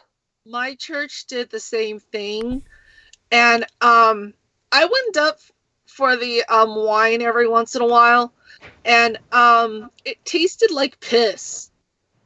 Like, it was the most disgusting thing ever. And I don't know if it was cheap, if it was the brand that the Catholic Church has decided to use as their, or somebody in the back room decided to pull a prank. I don't know what they use, but I do know that Behringer in Napa Valley stayed open through Prohibition because they were one of the few wineries that were allowed to continue to operate to provide wine to the Catholic Church, because they got an exemption under Prohibition. Little fun fact there while we're making fun of Yeah. Boy, the drama says the Vatican did they makes make- them did only they make white use wine? Carlo Rossi Rhine wine. Carlo Rossi Rhine wine. Rossi. Okay. Oy wrote in that his church doesn't believe in transubstantiation. It's a Catholic and Episcopal thing. And I think I think Coptic as well. On that, yeah, on that. What else? What is it the Episcopalian believe? Them and the Presbyterians.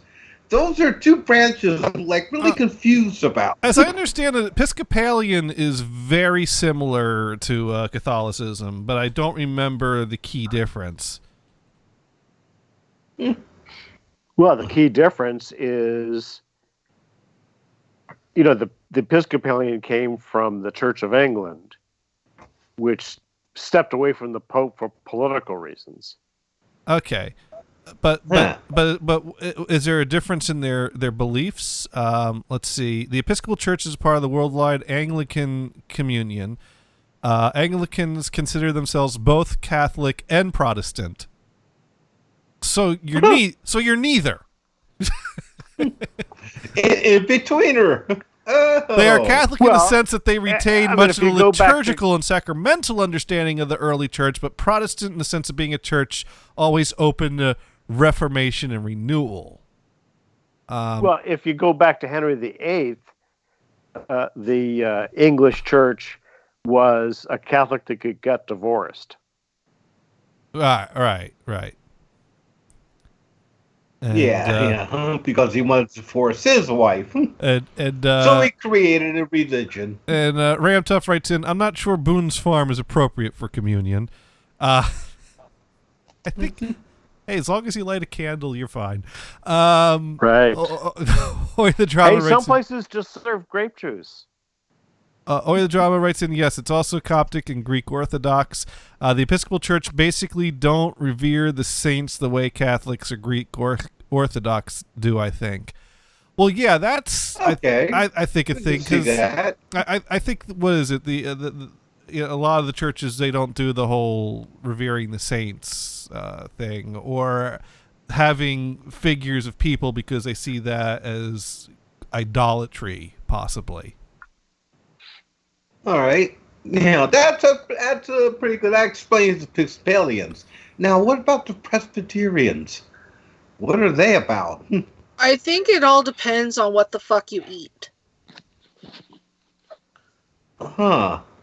Because Episcopalians and Presbyterians or whatever, there's something, one doesn't eat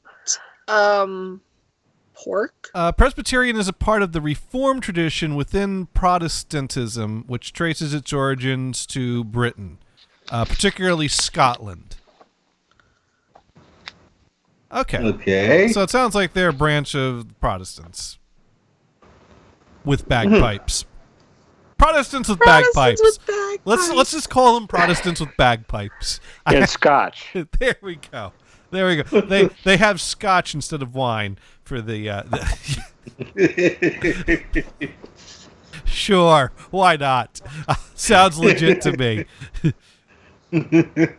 And Scotch could be considered white or red. There you go. There's 2,000 denominations in the church. Pick which one and hope you get to heaven, I guess. I kind of, you know what? I don't buy into the whole eternal hell thing. I don't. I just plain don't. But I also don't know. I don't claim to know anything, and that's kind of what I've lived my life by. So you show up and show up in heaven, and you got like a little cubicle, and you share this cubicle with Charlie Manson. Yeah, your point. And you're okay with that. I'm. I'm all your sins are forgiven. ... Right. As of right now, I'm probably driving a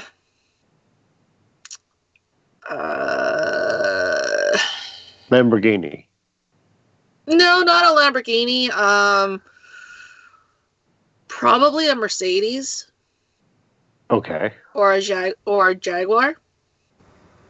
Jag. Oi, Probably doing that. so Oi writes in, there's plenty of progressive Christians as well as the early church fathers who don't believe in eternal torment. Just a little theological tidbit for you gators. And Rantuff writes in, I don't think you have to worry about Charlie Manson sharing anything with you in heaven. Yeah, because think about this. Satan was around, with Adam and Eve, which caused that whole mess up. Well, Satan's got to have a place to live too. That's right. Yeah, but And he could be with the fire and brimstone. so And- you're a literalist then, Venison. Well, I just look at it the way it is. Because Satan himself said that he will try to grab the souls, people on his side to overthrow heaven. And if he's got to keep them somewhere, why not hell? Yeah, but then that means you buy into this whole, holy war going on that God could just totally, snap his fingers and there is no war. But, yeah, let's just have that going on. Unless there's some limit to God's power that there has to be a war because Satan is that powerful. But then again... Well, but how Satan- many different things do you see where they say, there is no good without the bad? The bad helps define the Okay, good. Bob Ross. No light without dark. I think Satan is just a misunderstood anarchist son who has a bunch of fucking power that he's moody. He wants to get back at his father, who he has daddy issues. He has a bunch of daddy issues, and he happens to have fucking demons and shit that he can control, and he just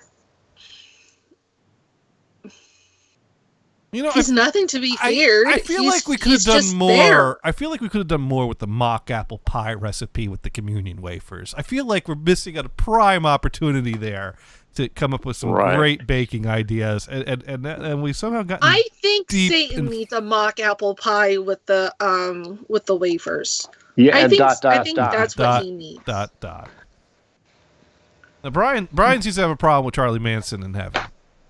You don't think there's hope for all of us that we could all be healed? Well, no, No.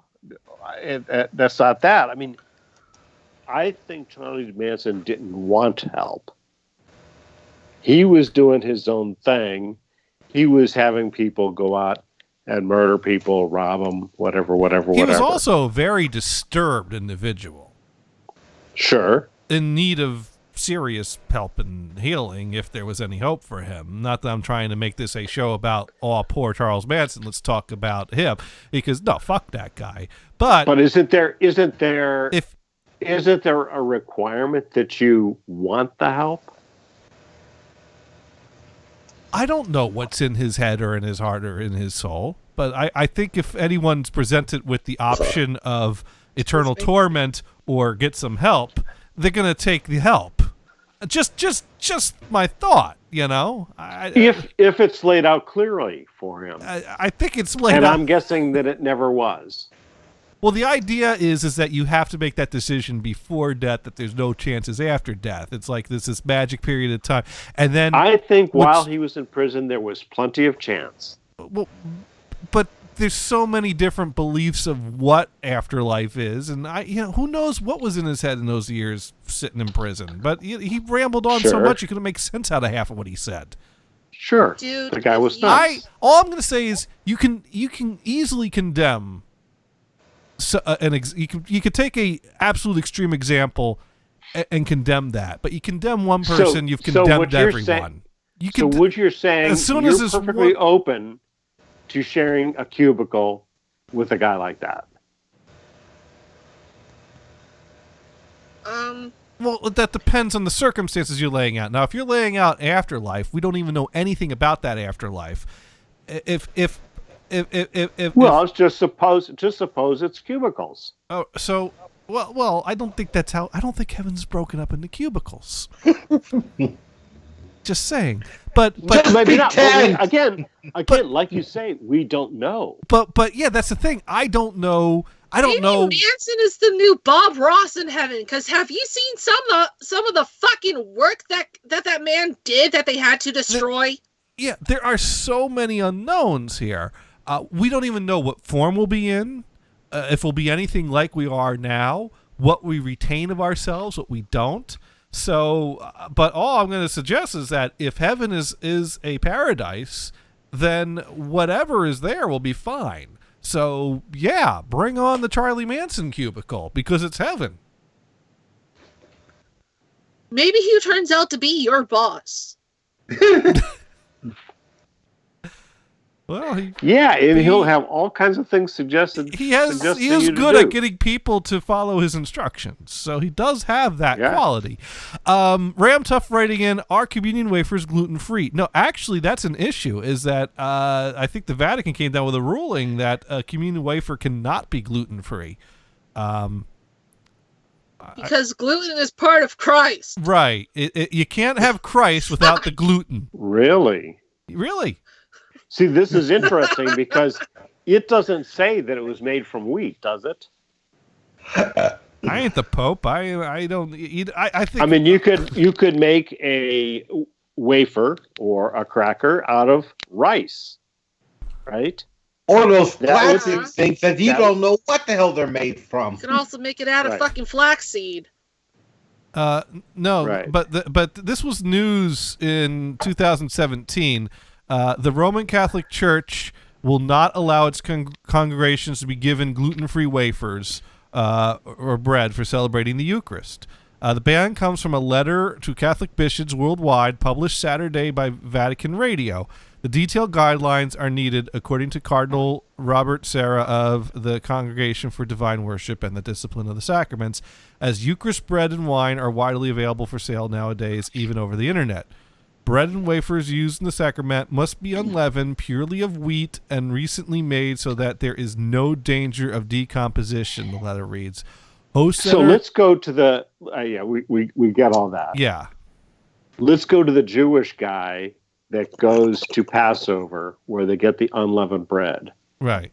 Now, is that made from wheat? Good old matzah? I don't know. You see it in the store every year? Well, why do they call it egg matzah? I don't know much about matzah. I just oh darn! I know it's a cracker.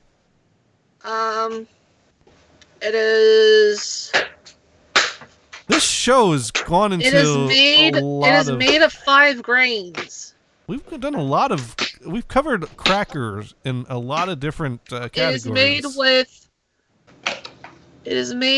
The flour may be whole grain or refined grain, but must be either wheat, spelt, barley, rye, or oat. Containing eggs or fruit juice. We still haven't figured out how many gallons of wine you can fit in a double D bra. Oh my god, fine, I'll look that up. God damn it. I already told you! She can fit 2 fucking bottles in her cleavage! Okay, alright, 2 bottles. We got it. Okay, done. And that was a fucking double G. I was just going through closing out tabs, and I found I still had the tab open where I searched how much wine can you fit in a double T bra. Oh my god. No, it's all good. It's all good. Anyways, I know when I was wearing my corset, I could fit a goblet in my chest. So it'll stand there. So the wine would be gluten-free, right? So if you have a gluten allergy, I guess you could ask for accommodations of the wine variety from your local. Go ahead, Brian. No, you just get like a sign. So Manischewitz does make a gluten-free matzah. Ah. Incidentally, the whole origin of communion comes from the Passover ceremony. That's why this is a connection, right? Not just some random bullshit that Brian came up with. No, I get it. Actually, there's a whole bunch of different outfits that make gluten-free matzah. So, hey, Pope, do a little more research. But I guess whatever. The Pope's the Pope. He's infallible, right? So, right. He doesn't have to do research. He's infallible. He eats little children. I'm serious. He eats little children. So the rate of children in Vatican Rome, or Rome in general, has gone up, and that's because the Pope eats them. So, Johnny, Mr. Rogers, creepy or cool? Cool. Lulu, creepy or cool? What? Mr. Rogers. Oh, cool. I think he was smoking pot while doing the show, but he was a Marine. He was a fucking kick-ass Marine before he became Mr. Rogers. Venison, cool or creepy? I have to say, excuse me, I mean cheesesteak. Severely medicated. Okay, you know what? I think Howard Stern had a theory about this, and if this is a clip, I think it is. I think we need to bring this up briefly here, just to review. You know what Mr. Rogers always says? You know what Mr. Rogers always says? I don't watch Mr. Rogers. Here's what he always says. I'd get all soapy, soap suds all over me. And then my grandfather would take this hose and go like this with me. He'd squirt all over me until the soap... So you were playing? Yeah, my grandfather and I did a lot of playing together. Those are real... Children watch that show?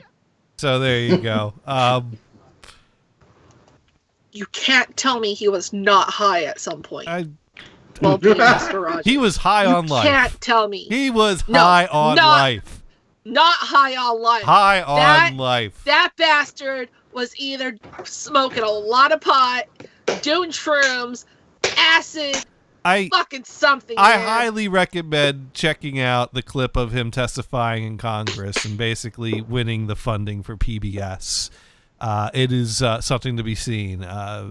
He, Oh, and he was a Presbyterian and in Pennsylvania. There you go. He's redeemed Pennsylvania. Ordained as a minister. Everything. He didn't redeem it. Made it worse. Hey, don't you be dissing my neighbor there, Venison. Boy, the drama says I thought he was Methodist. Okay. Wikipedia says Presbyterian seminary he went to.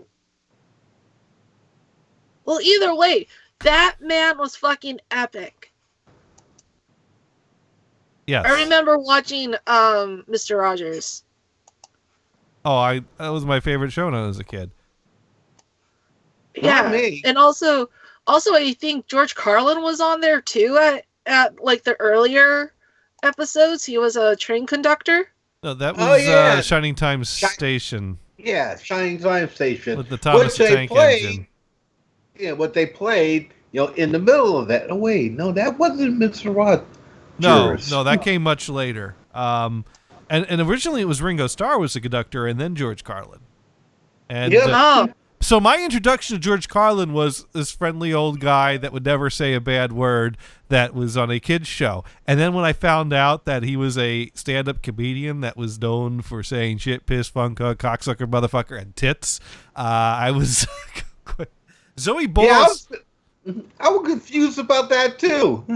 Zoe Balls asking, who is Mr. Rogers? I'm getting up the Wikipedia right now for her. Do they not get that in England?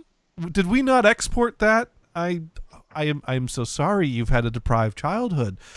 Children's show. Mr. Rogers – was my neighbor, and Brian's neighbor. He was your neighbor too, right, Brian? Was he? Yeah. Oh yeah. He was on your childhood, right? And he was a lifelong Republican. Yes. He wouldn't be today. Well, they all have their faults. No, I think he would still be Republican. He wouldn't like, promote Trump or anything, but he would still be a Republican. I don't know. He'd probably go independent at this point. ... But yeah, I never got into Mr. Rogers. He was a kid. Saw that come on, watched a couple of episodes, said, "Nah, too mellow." And then I was a little too old for him. See, I was watching all the reruns of like Mr. Rogers and stuff by the time I was around that age. I see. So so we were chilling to Mr. Rogers while Venison was all out there screaming. Let's see if we. Hey, you dad! What the fuck? Oh, there's a new electric company that has a. Okay, no, here we go. Here's the real electric company. Let's see if we got it. Yeah. Oh, great. YouTube video with the long silent intro. Thank you. Little girl.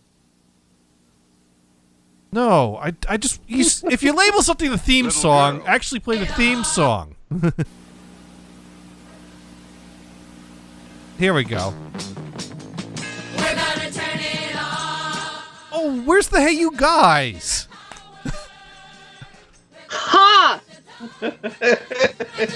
All right, we got the theme song though. We're gonna turn it on. We're gonna bring you the power. It's coming down the line, strong as it can be, through the courtesy. See, these are the things you need to know about.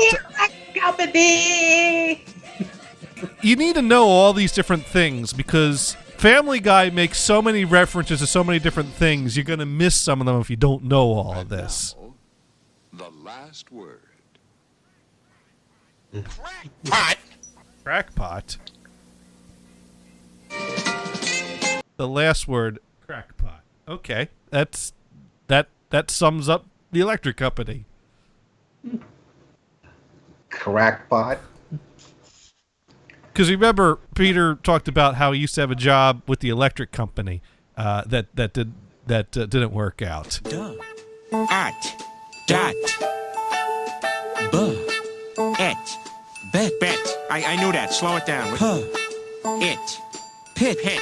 Come on, pal. It's my first day. At, fat. Oh, that's it, buddy.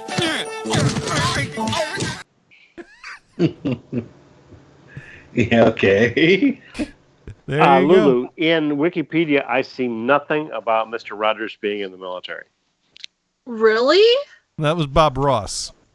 No, Mr. Rogers was in the military too because he had tattoos all up and down his body. That's why he wore the sweater. The sweater. This sounds like urban legend. No. Records show that Mr. Rogers... The Illuminati told him to wear the sweater. Records show that Mr. Rogers registered for the draft in 1948. But was he ever a Navy SEAL or military sniper?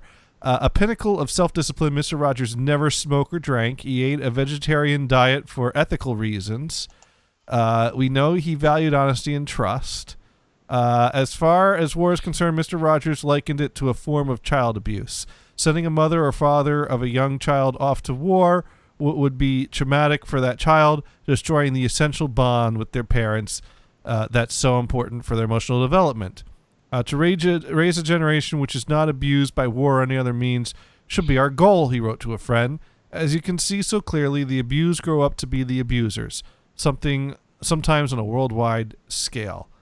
Before we get into the man's mythology, here are true verified facts of Mr. Rogers' life. Born in a small town. All right, let's get to the answer to the question, though. According to urban legend, before Mr. Rogers was a TV host, he was a sniper or perhaps a Navy SEAL during the Vietnam War with a large number of confirmed kills. Also, according to legend, he also has a tattoo for every confirmed kill, which is why he always wore long sleeves. Those rumors swirled even before internet memes or conspiracy theory YouTube channels.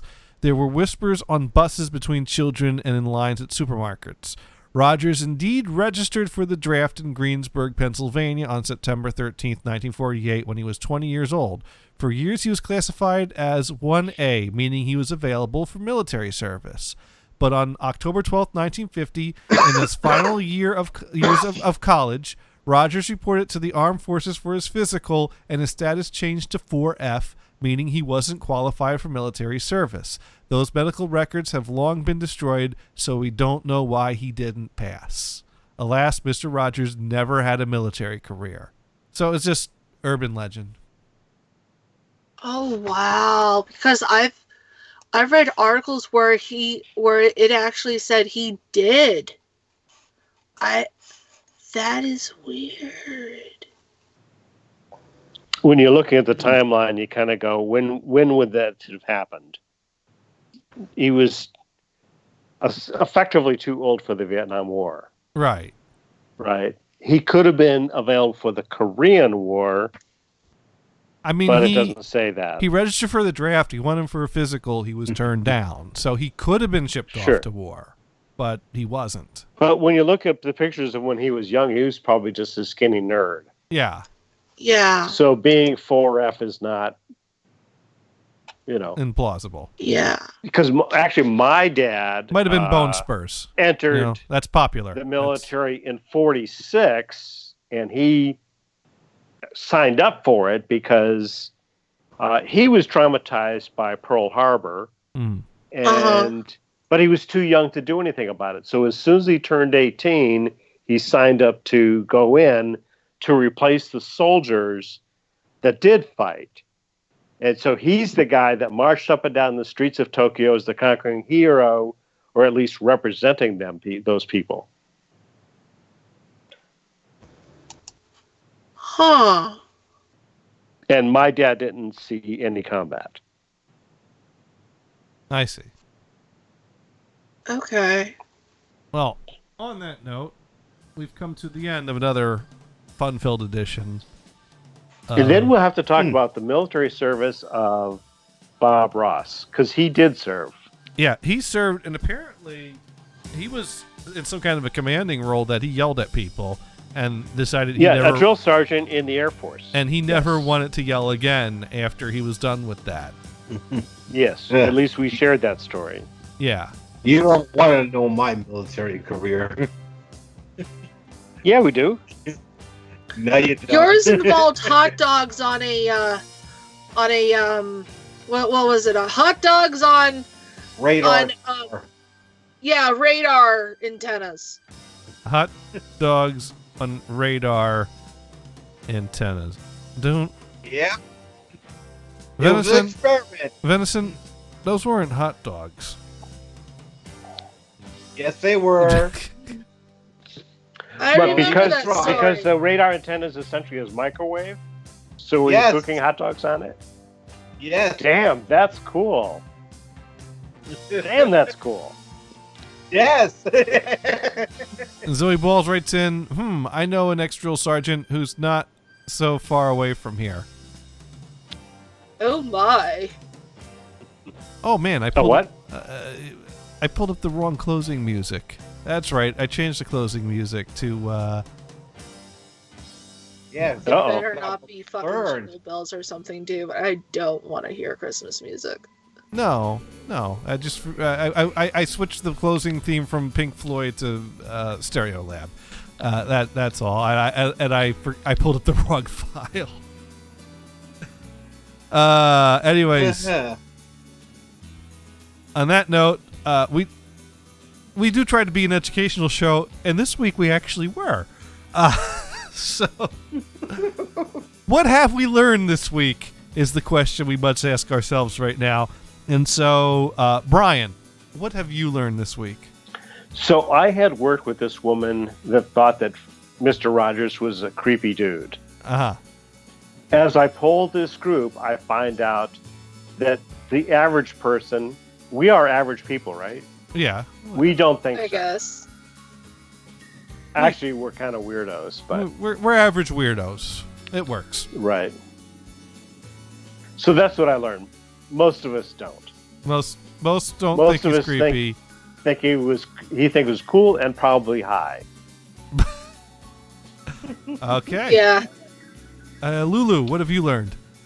I've learned that Mr. Rogers was not in the military. I also learned that you are the creepy one in your family, and people don't want to invite you to parties. I also learned that yes. I also learned that what else did I learn? I've learned a lot of fucking shit. Oh, I learned that Christ wafers cannot be gluten free. There you go. For the Catholic Church. For the Catholic Church. And Zoe Balls points out Mr. Blobby was after my time. Oh my God, Mr. Blobby! Mr. Blobby! We love Mr. Blobby! And Venison, what have you learned this week? Well, this week I've learned that you being a Catholic and getting seem to be all buddy with the priest there, just makes me wonder. ... That's a good one. And of course, I also learned that Venison would cook hot dogs on microwave antennas or radio antennas or radar antennas, right? To heat them up, which is freaking cool. Military duty, right? Yep.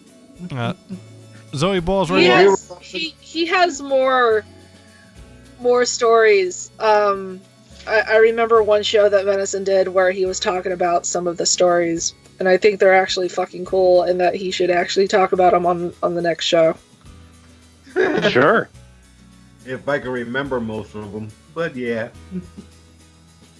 Right. And that's where I discovered marijuana. and I've learned that 7-year-olds must never be left alone with the mashed potatoes and the gravy. No. Keep your eye on your kids this holiday season. And I've learned that I can always count on my friends to give me good, solid advice when it comes to dilemmas. That they would never get me into awkward, embarrassing situations that would not go well. Or without pajamas. With or without pajamas. And I learned about the important questions that I didn't even consider. I never thought for one moment if I should bring pajamas with me if I were to go to this family gathering.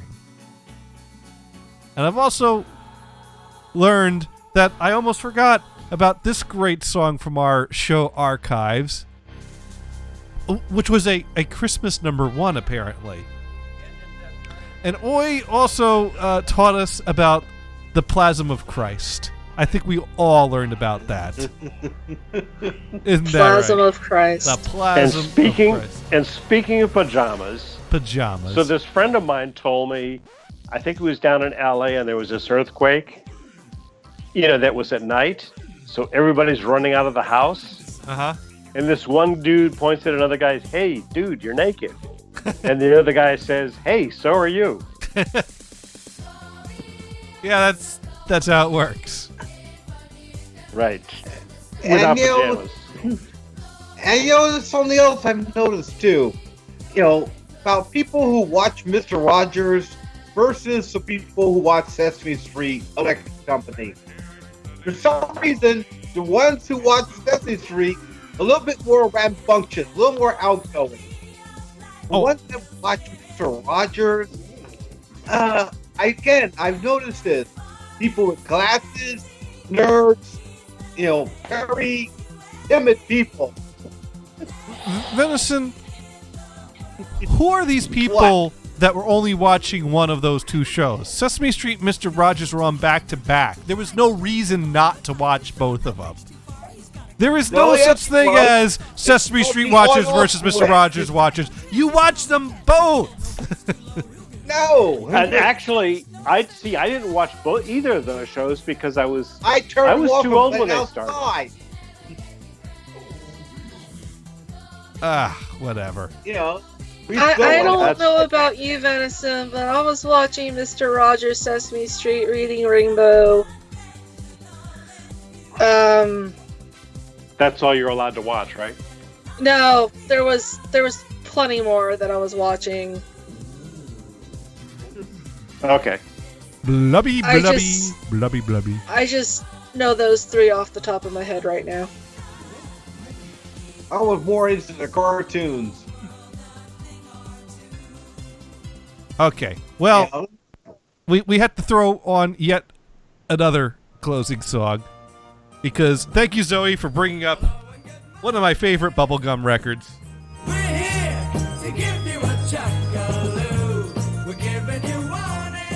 Banana Splits. Brian, you watching Banana Splits?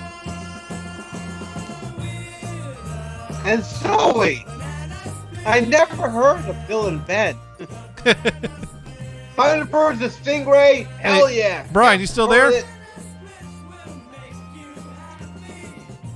Did we No, he's gone again. Aw.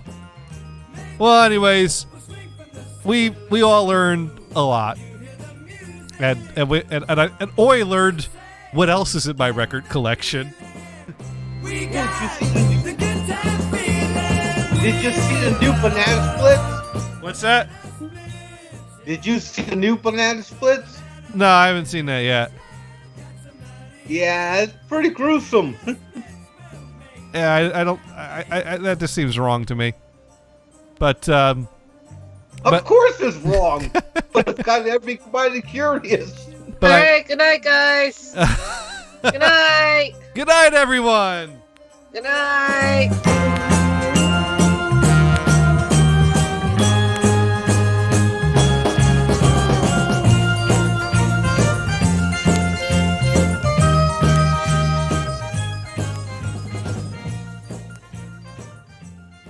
Oh, we should raid someone, shouldn't we? Yeah. Let's see who's Raid alive. someone. Yeah. And I want a Banana Split now. Go get your banana split, Venison. Oh man, who's live right now? Let's see who we got live I don't right know. now. know. Oh, Existence 130 is live. Let's raid Existence 130. Okay. Good night, everyone. Good night. Yeah. Bye-bye. We're traveling.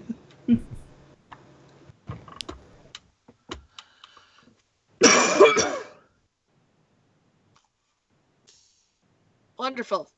Okay. Did you turn it off yet? Almost. Oh my god.